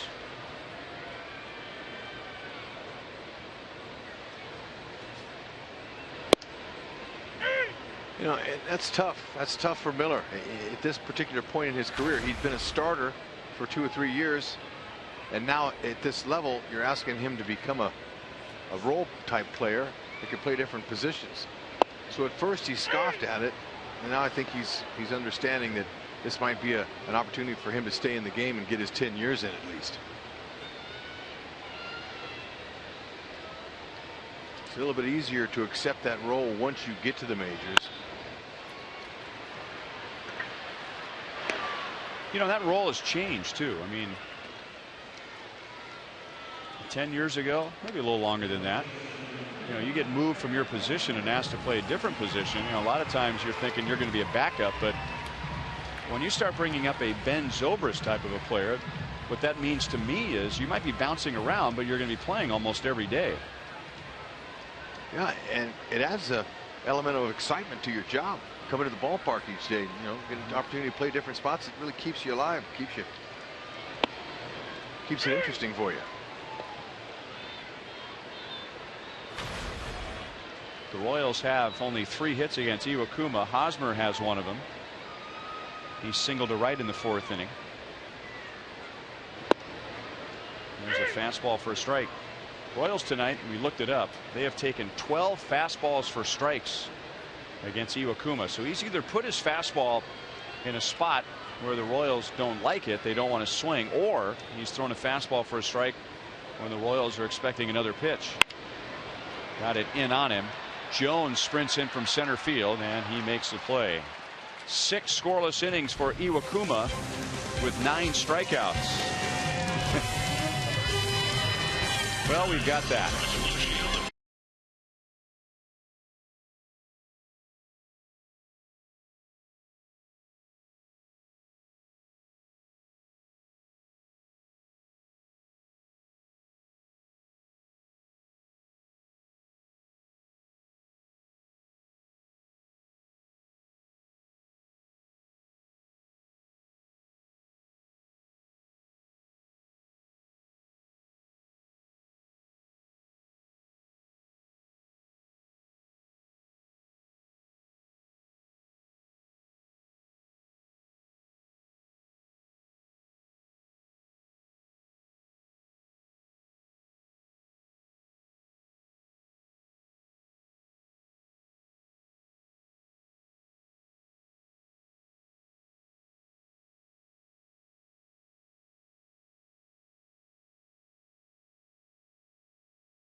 AT&T Uverse high-speed internet. The Uverse revolves around you. Call 1-800-PIC-ATT.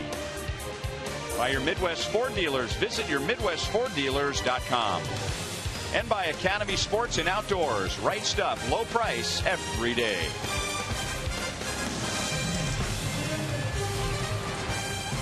There's Terrence Gore. He'll move into left field. Christian Colon is at second base. And Paulo Orlando, who had gone into left field for Alex Gordon, he is shifted over to center. Scott Alexander pitches his 3rd inning and almost nails Seth Smith, or did he? Well, if he did, he just barely nicked him. And Smith is on to begin the 7th inning.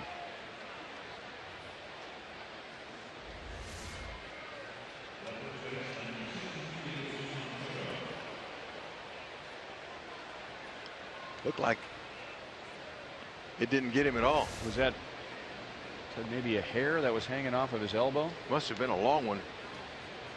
But it didn't look like it on that replay that he even got hit. Let's see. Oh my, just barely a little bit of hair that was ruffled. Another ground ball and another double play.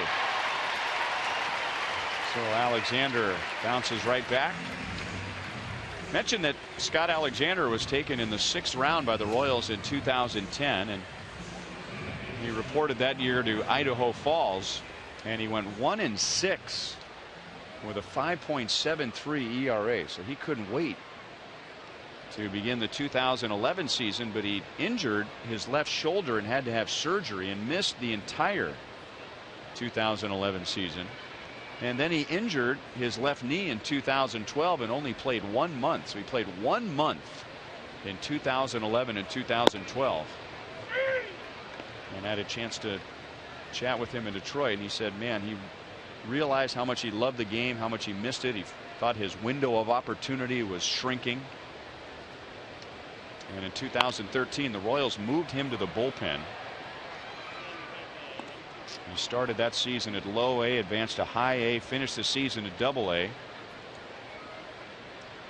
and was in big league camp the next year and in the big leagues the following year.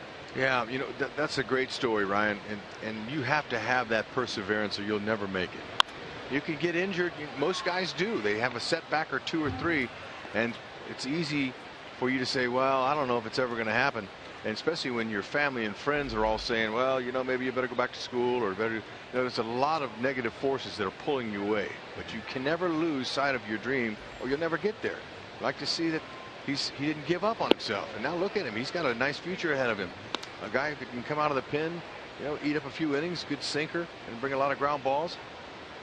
He persevered through the hard stuff. That's what you do.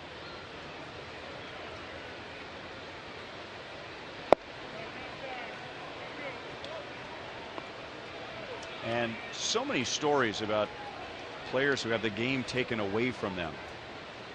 And what comes out of it oftentimes is it goes from being a job to being a passion. Guys really realize how much they miss it, and they come back better than ever. And that's certainly the case of Scott Alexander. And when the Royals needed some relief tonight, he's given them 3 scoreless innings.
Big news earlier today. Greg Holland has been struggling. He's got some elbow issues, out for at least a few days, but he is switching now to Wade Davis as his closer.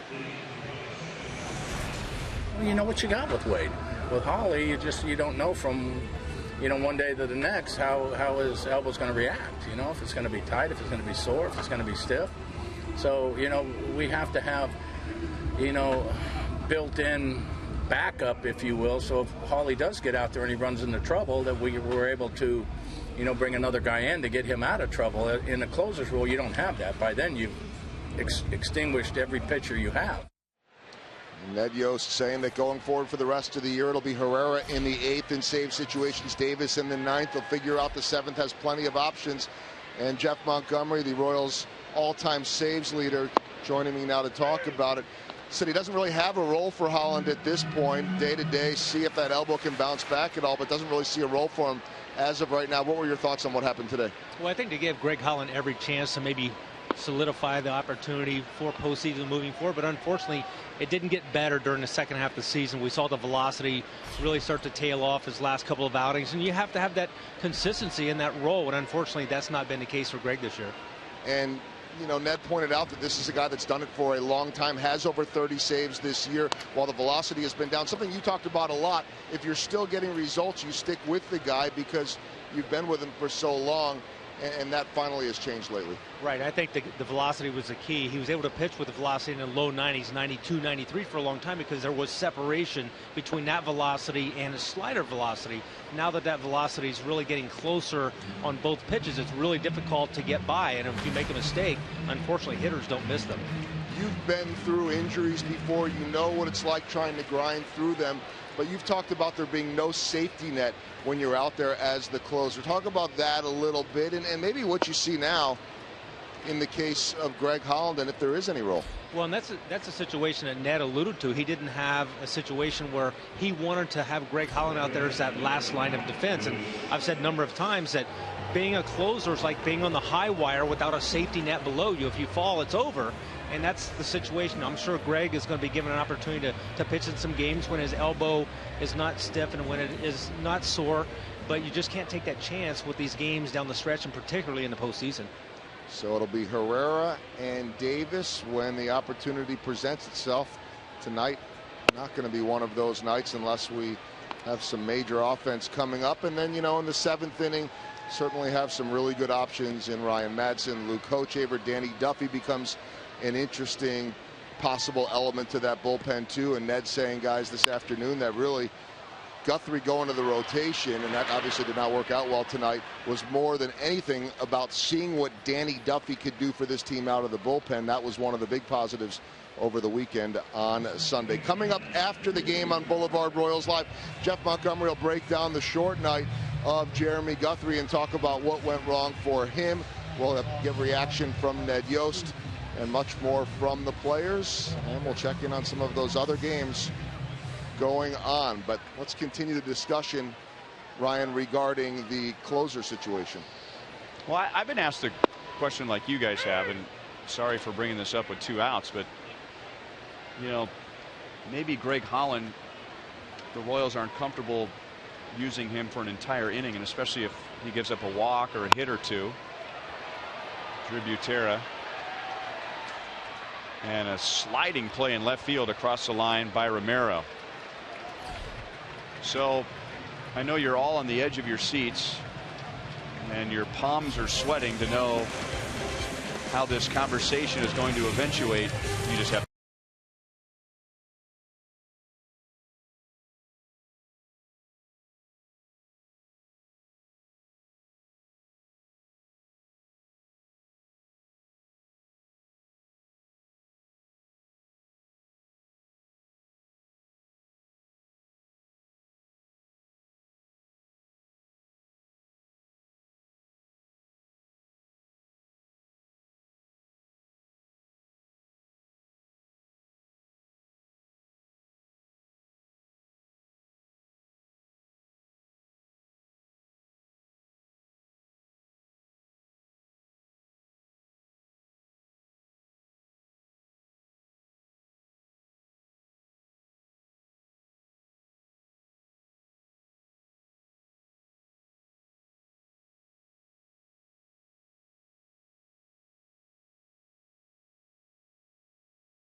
congratulations for his efforts. A season high 10 strikeouts. His career high is 13.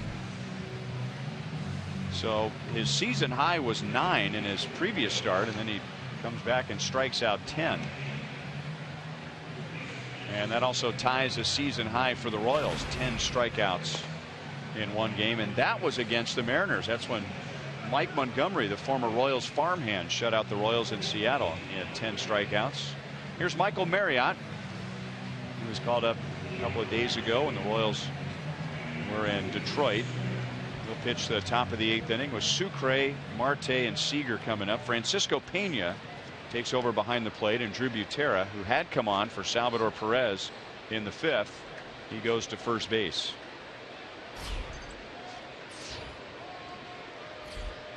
So anyway, we were chatting with Jeff Montgomery, and if there's a role for Greg Holland, Monty, I'm wondering, Cuthbert, by the way, is at third base. If the Royals aren't sure how Greg Holland's elbow is going to hold up, I mean, they know how his psyche is going to hold up. Ned Yost has pointed out on several occasions it's pretty impressive that he's saved 32 games with a stiff elbow most of the year. But you know, the closer's role, the evolution of closer's role goes back to the fireman role, and Dan Quisenberry is one of those guys. He would come in the 7th or the 8th inning when there was a fire. He would put the fire out, and then he would just finish the game. And we've seen Holland strike out Victor Martinez with his slider the other night with the bases loaded. He reached back for a little extra in Cleveland for the final out of a save when he got 93 miles an hour. Can you hang on to a guy with his experience and maybe just use him as an old-fashioned fireman? Well, right. I think a lot of that depends on how these last 12 or 13 games go, and if Greg's given the opportunity to go out and perform and see where that arm strength is, because you know, he's very courageous. He understands what it takes to get guys out. He never gives up, and you know, the 32 saves he has on the season, a lot of those have come in situations where he's had to do exactly that, work out of jams, maybe jams that he's created. However, he's found a way to get through it, and that's one of the traits and qualities and characteristics that a closer has. They have the ability to figure out how to get that last out. So yes, Greg Holland certainly could be a big part of that. Remember a few years ago, that was Aaron Crow's role.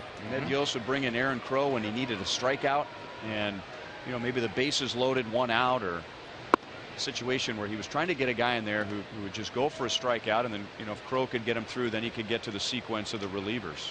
Yeah, you know, I see it's a possibility for that role for Holland, but you know, he's gotta get that elbow to where it's not stiff and causing him pain. You know, if you're not healthy, you know, the opposing hitters are going to find that out. So he just got to do the best he can to heal up. In the meantime, push everybody up in that bullpen. Yeah, and that's the thing when you're hurt. Unfortunately, when you make a bad pitch, the hitters don't miss it. It's almost like they can sense the fact that you're not 100%, and they're looking for that one mistake. And that's what we've seen from Greg. I mean, go back about a month ago, we were in Tampa. Greg comes in and gets 3 guys out on 7 pitches, 7 strikes, 2 strikeouts. So there's certainly still ability there to do it. It's just a matter of how healthy is he on that given day. And you know, you mentioned that one pitch, and it happened when Holland blew the save. The rookie shortstop, you know, didn't look comfortable at all, and Holland hung a slider that was up there, and he just hit it past Gordon, the diving Gordon, in left field, and that was the one pitch in a situation like that. Monty talked about the net. You know, there's no net to catch you when you fall. Right.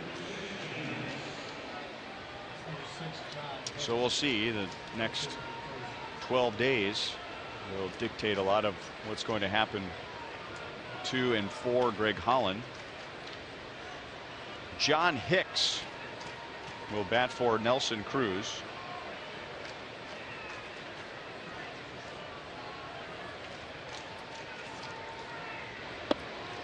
Slider is outside.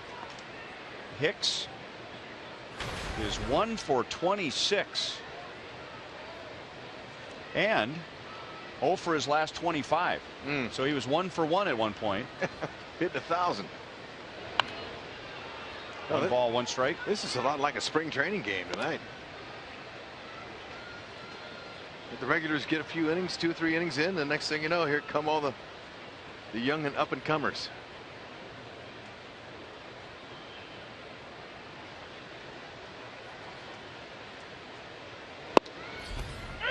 At the knees, 1 ball, 2 strikes.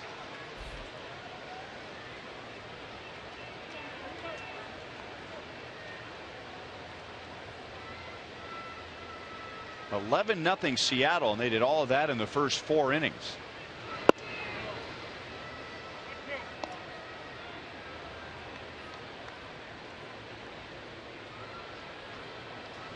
John Hicks got his first big league hit in his first big league at bat against Jose Quintana and the Chicago White Sox. There you go. And man, on top of the mountain, and now he almost lines into a double play, or did he? Yeah, it looked like that Marte had gotten his hand to the bag, but second base umpire Pat Hoberg said no. So base hit in your first major league at bat, and now he's 0 for his last 26. It's a tough league.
They're not getting a chance to see a winner here. We'll take a look at Panera around the league. New York and Toronto tied up at 3 in extras.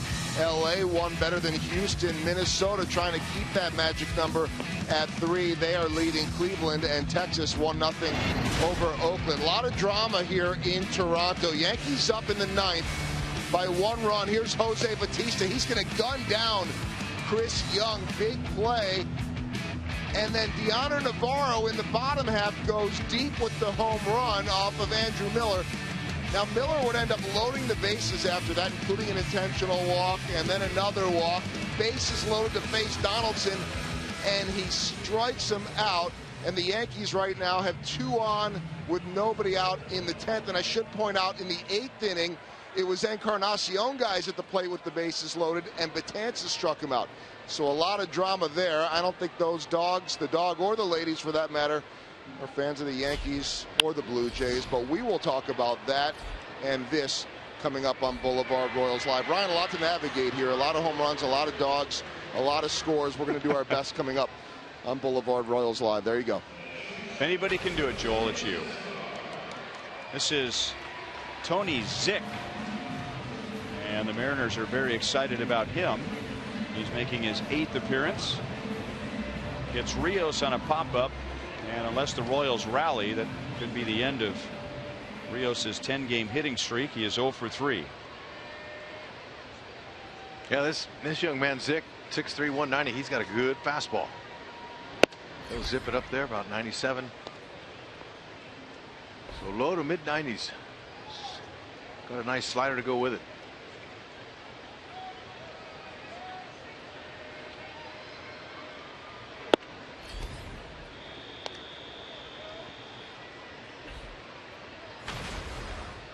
Alcides Escobar has 1 of 3 Royals hits, and it is not a meaningless hit. It was a single to center field in the 5th inning, and it has seemed like to us that Escobar has really been muscling up lately and trying to hit the ball in the air and especially pull the ball to left. And he had a nice easy stroke against Iwakuma in the 5th inning and single to center. And if that's the only takeaway from tonight offensively, is that Escobar is getting back to the strength of his game, well, the Royals will take it.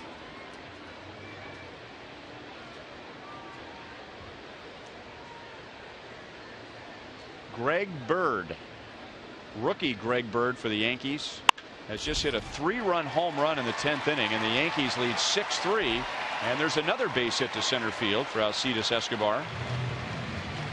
So 6-3 New York in the top of the 10th. The Royals lead is a game and a half over the Blue Jays for the best record in the American League. It was 2, and then Toronto played yesterday and they beat the Yankees.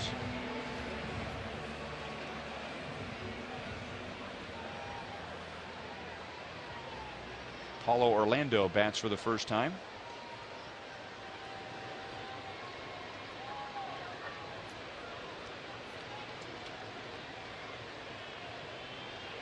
Yeah, nice to see Escobar with a couple of hits. That last one there, he shortened up his swing on some 97s. A good fastball. Stayed right up the middle with it. So the hit went to right center.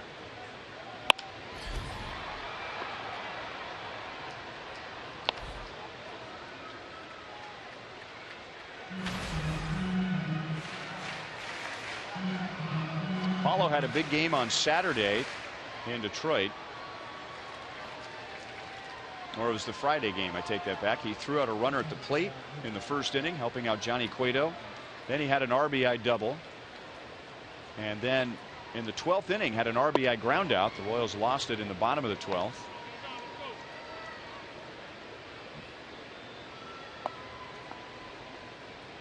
And what's ahead for Paulo Orlando? Thinking about the postseason roster in 2016. I got to think he has exceeded the Royals' expectations. Oh, for sure.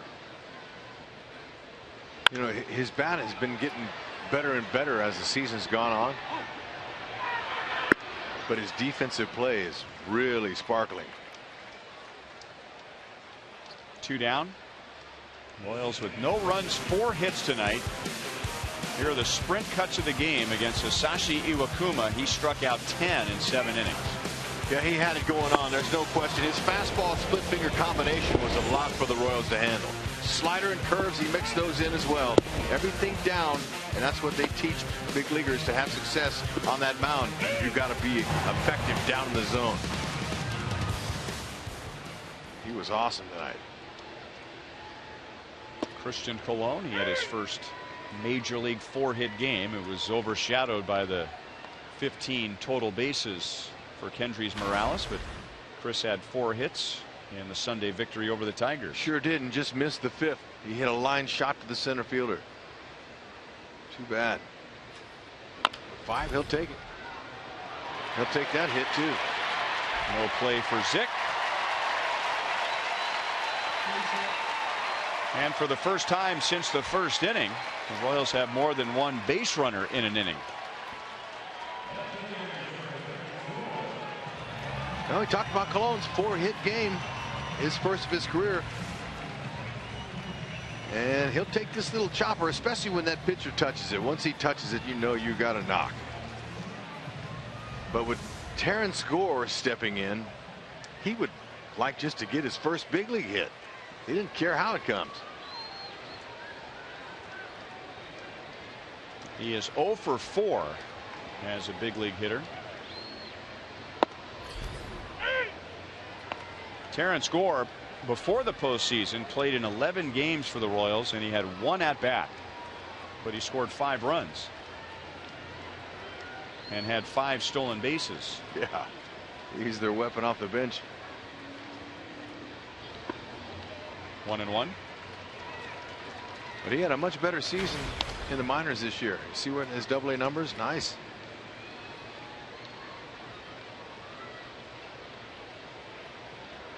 $39 bags.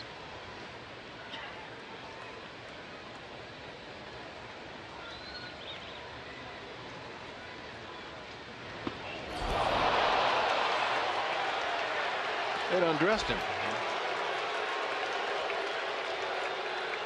Literally. He backed off that and didn't. I don't think it got him in the gut, but it certainly took his uniform top out from being tucked into his pants. Watch this. Ooh, yeah. Thank goodness for the loose material.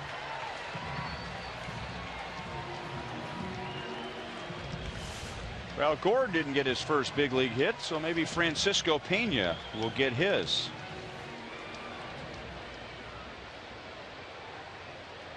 Pena is 0 for 2 this year. He did not have an at-bat last year. He appeared in one game for the Royals. And he has the bases loaded with 2 down in the 8th inning. Had a chance for his first big league hit and his first big league RBI. Stay short with that swing. 2-0.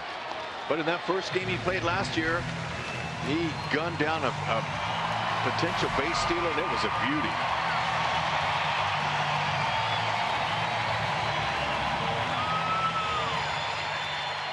"13 home runs this year at AAA. Last year he hit 27 home runs at AAA. Chopped out to short.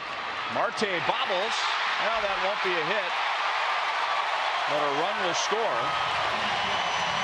It is now 11-1. It's an error on Marte. And the Royals, with a small moral victory, they avoid the shutout.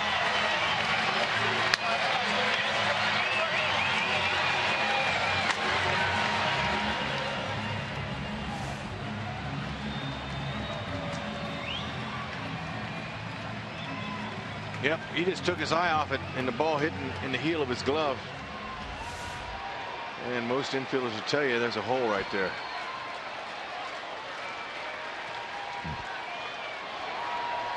Johnny Gomes with the bases loaded. Gomes struck out leading off the 7th. He has Colon at 3rd, Gore at 2nd, and Pena at 1st.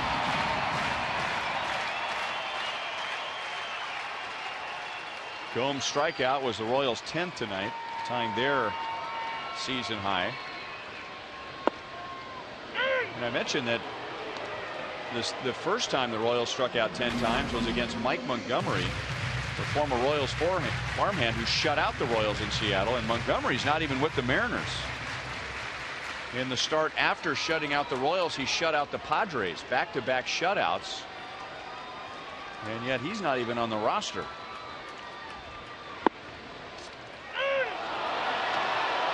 It's been a big strike zone all night.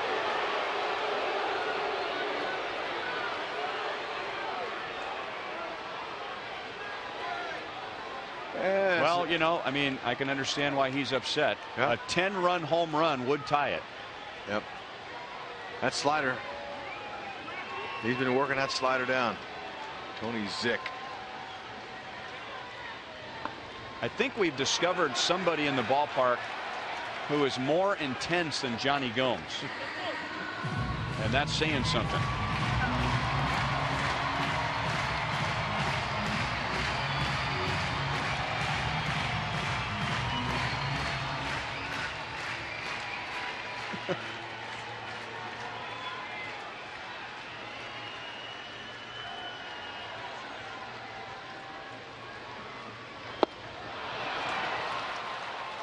That is 11 strikeouts for the Royals tonight, and that is a new season high. But they get a run at the end of 8. Seattle's lead is 11-1.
take a look at our University of Hospital injury reports. University of Kansas Hospital injury report.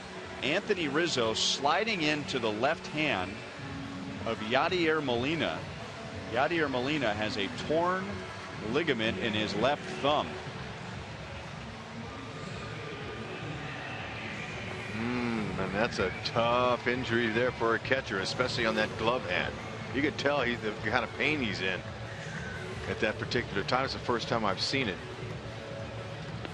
And that's going to be a painful thing for him the rest of the way if he decides not to have any surgery on that. Cardinals are 38 games above 500. And that's only good for a 4-game lead because the Pirates are 30 games above 500. That's a best division. You know, there was some talk about the American League Central being the strongest division in baseball this year, and it turns out it was the National League Central. Here's Jabba Chamberlain in the 10th inning. Remember last year, right around the All-Star break, Yadier Molina tore a ligament on his right thumb and had to have surgery, and was able to come back from that, and now a torn ligament on his left thumb. And you were saying, as we were discussing it coming back from commercial, that even if it heals enough for him to play, he's probably going to have to deal with a lot of pain. That's right. It's going to be all about the pain tolerance and how much he can handle. That threshold is every time you catch the ball wrong, it's going to bark. When you're catching all those guys that throw mid to upper 90s, especially their closer Rosenthal, and you catch it wrong, it'll send a sharp pain. I had that before, and after my 6 weeks off of rehab and I came back, it still hurt when I caught the ball, and that was just being an infielder. Just playing catch, it hurt. So it just depends on what they decide to do. If it's a partial tear, maybe he'll try to get through it, tape it up, and try to just hang in there and play with the pain. But that's a tough blow for Yachty and the Cardinals. James Jones hits for the first time. And a little pop up left center field. Paulo Orlando takes charge, and there's one down in the top of the ninth. Well, the Royals have fallen on hard times lately. They are 1/2 inning away from their 12th loss in the last 17 games. But one thing that the Royals and the Cardinals had in common this year was that when what seemed to be a serious injury would come along, it didn't affect the team at all. I mean, the Cardinals, they lost Adam Wainwright. They lost Matt Holliday a couple of times. They've lost Matt Adams. Lance Lynn has gone on the disabled list. And yet there they are with the best record in baseball. And the Royals still have the best record in the American League despite their recent slide. And they've had some significant injuries. Talks about the depth that the organizations have, and also their winning mantra, that energy that you have when it comes to winning. And whoever joins the team, whether they're a minor leaguer or you get a guy in a trade, they're all going to play up to that level. Or they have been anyway. But you can't replace Yadier Molina. And the same would be said about the Royals and Salvador Perez. No question. Who's helping Johnny Cueto with his hair. I mean, the value is endless with Salvador Perez. Hitting, calling pitches, blocking pitches in the dirt, throwing out runners, hugging Kendrys Morales and leading him to 3 home runs. And now making sure that Johnny Cueto's hair is going to be right for his start on Thursday against these Mariners. Important stuff, folks. Very important stuff.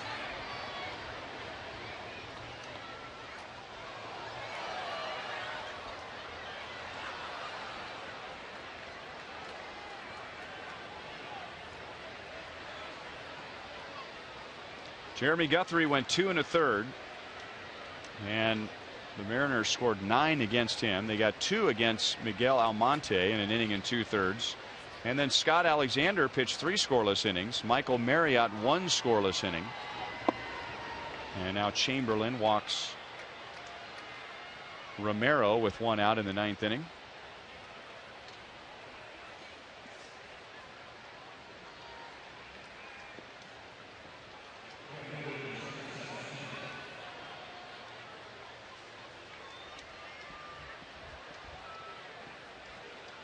And now Seth Smith.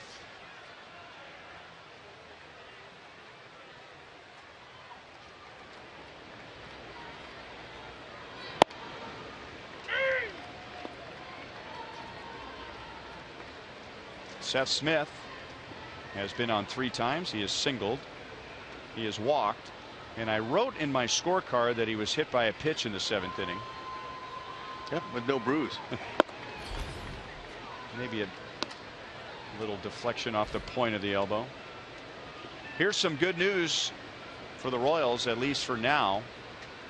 And we mentioned that Greg Bird hit a 3-run home run for the Yankees in the top of the 10th. And now Edwin Encarnacion is homered in the bottom of the 10th. So it's 6-4 Yankees lead. There's 1 out and nobody on in the bottom of the 10th.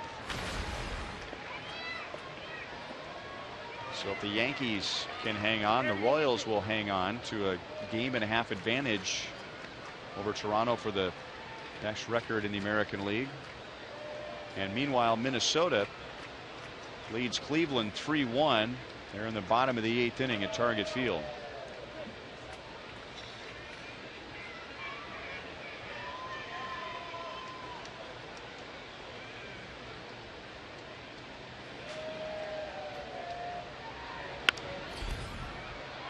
Still 1-2. Andrew Miller, by the way, who allowed the home run to Dioner Navarro in the bottom of the 9th. The Yankee closer has been asked by Joe Girardi to also pitch the 10th inning, and he's right around 40 pitches trying to get through the bottom of the 10th. And now there are 2 down in the bottom of the 10th inning, with New York leading 6-4. There haven't been many times in the 47-year history of the Royals where fans are rooting for the Yankees, but this is one of them. Yeah. He's putting a lot of pressure on Miller. There's a lot of pitches for your closer. Orlando over and back, and now coming back in. Smith is out, 2 down, and Romero's back to first base.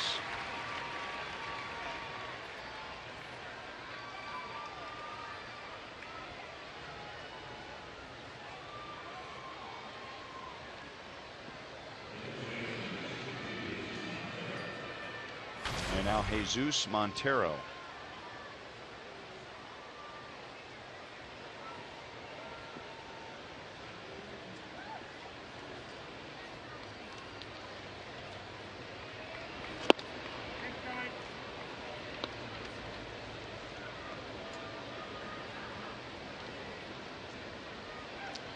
Mariners are hoping that this guy is getting his act together.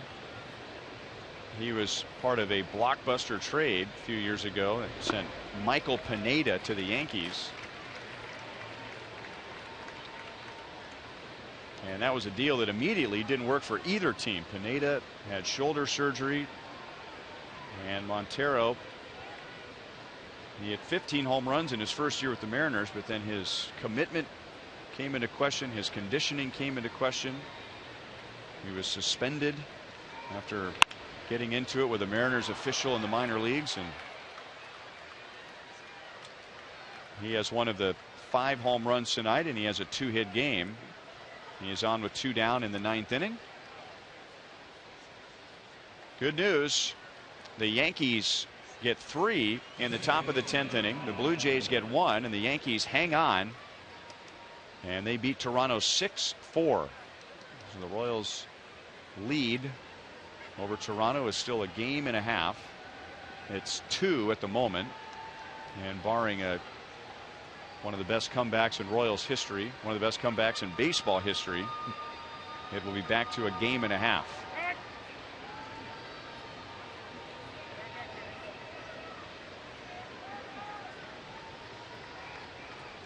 Brad Miller also has one of the 5 Seattle home runs. Seattle scored all 11 runs in the first 4 innings.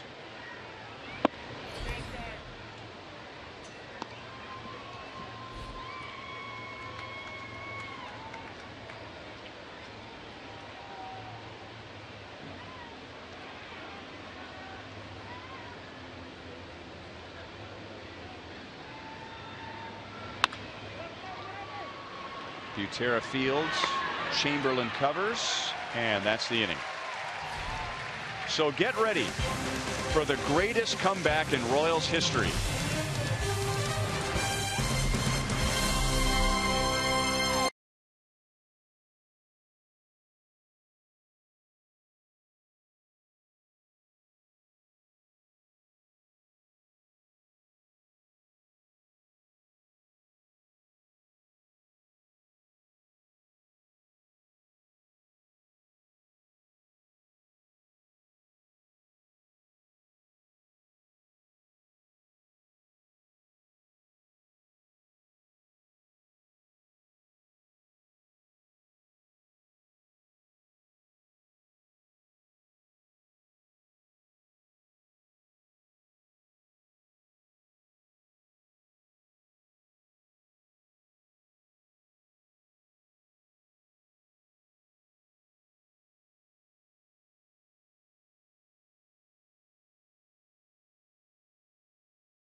Brought their canine friend here tonight. I have not heard the final tally. Usually by now we find out how many dogs appear to the ball game.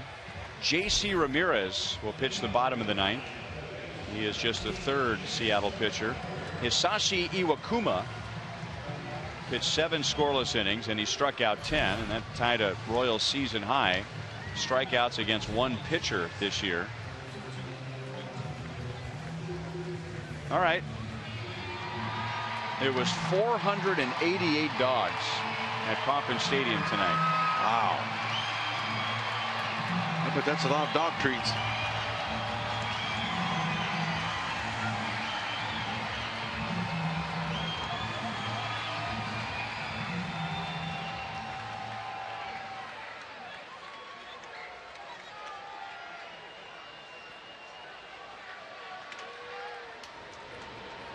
Chesler Cuthbert will face J.C. Ramirez. This is Cuthbert's first at bat since September 9th.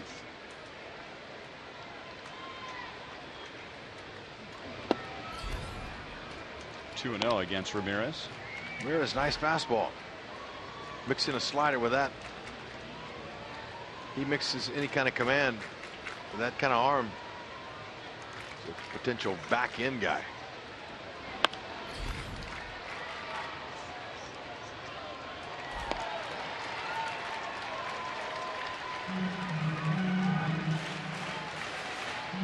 A couple of guys from Nicaragua facing up right here.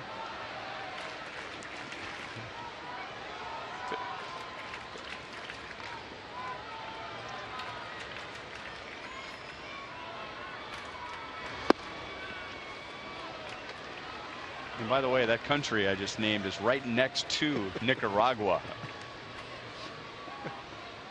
Sometimes the words just roll off the tongue, and sometimes they go skidding off the tongue like a runaway dump truck. Oh, I know all about that.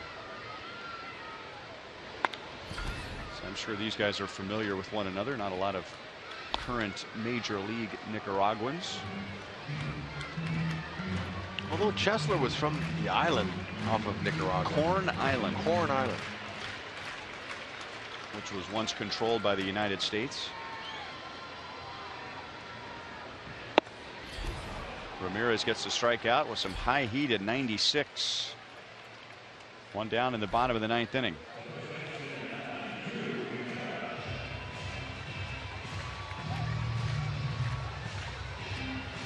Drew Butera has had 2 at-bats tonight. He is 0 for 2. Came on for Salvador Perez in the 5th inning, and then moved out to first base when Francisco Pena took over behind the plate.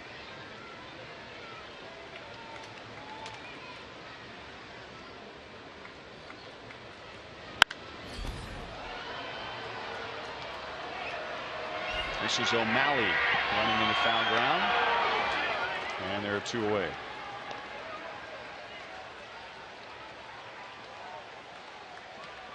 There are 4 Nicaraguans in the major leagues. Dave Holtzman looked it up, and 2 of them are just matching up here in the bottom of the 9th inning. J.C. Ramirez and Chesler Cuthbert. Well, as it turns out, Alex Rios will get one last shot to extend his hitting streak to 11 games.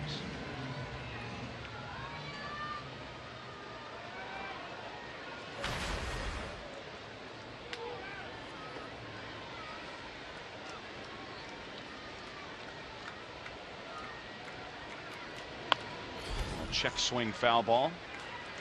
Well, Hud, you mentioned in the 1st inning Edgar Martinez, who is in the Mariners Hall of Fame, has had an immediate impact, taking over as hitting coach, replacing Howard Johnson in the middle of June. Before Edgar Martinez, the Mariners were averaging 3.4 runs per game. Since the change, and again, this is the middle of June, 4.6 runs per game, and that will go up tonight. James Jones goes back, and Alex Rios has an 11-game hitting streak. So good for him. A 2-out double. And his average continues to climb over the past 3 weeks. Yeah, that's a great swing right there. Stayed on it. Ball was down.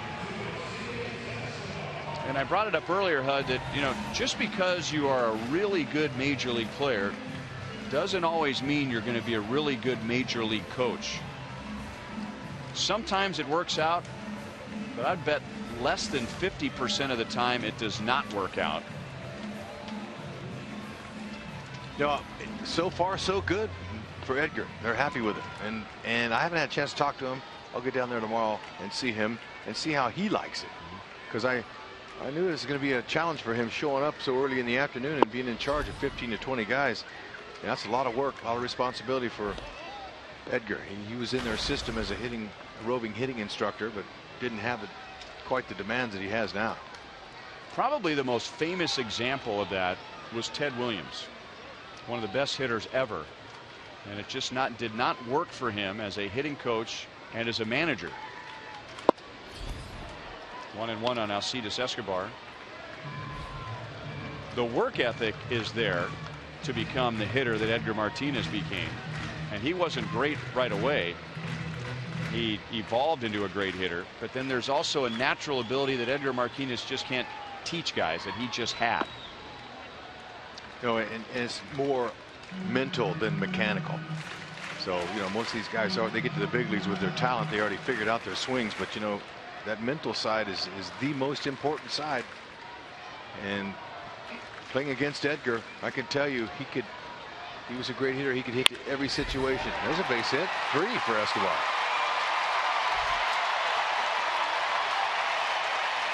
So with 2 outs in the bottom of the 9th, Alex Rios extends his hitting streak to 11 games. And I brought this up a few innings ago. If Alcides Escobar gets his swing and his approach back, that is certainly a positive the Royals can take away from tonight's game, and it wouldn't be a reach. No, and I agree. His swings have been better. Now, the first swing he took in this at bat here before they got the base hit, it was a little bit long like the other ones, but he quickly found himself and said, no, I'm not having any success with that long swing. I'm not a home run hitter. He knows that. But they got to have his offense down at the bottom in the worst way.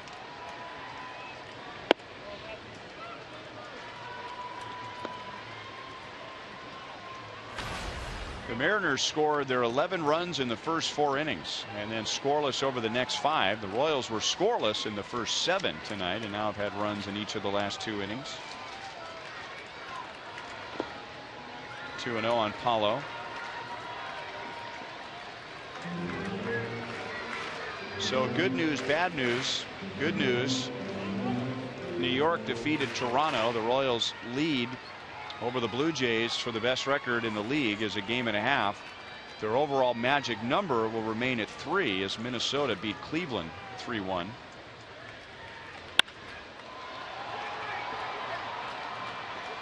So that would mean the earliest the Royals could clinch would be Thursday.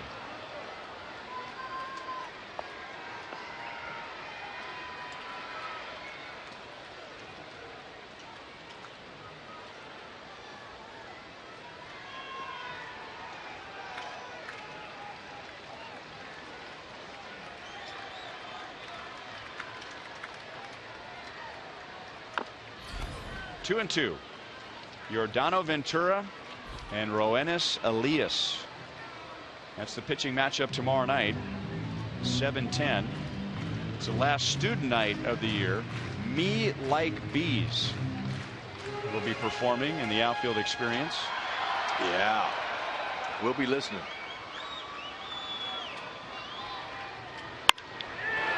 Line to center. Jones will make the play, and that is the ball game.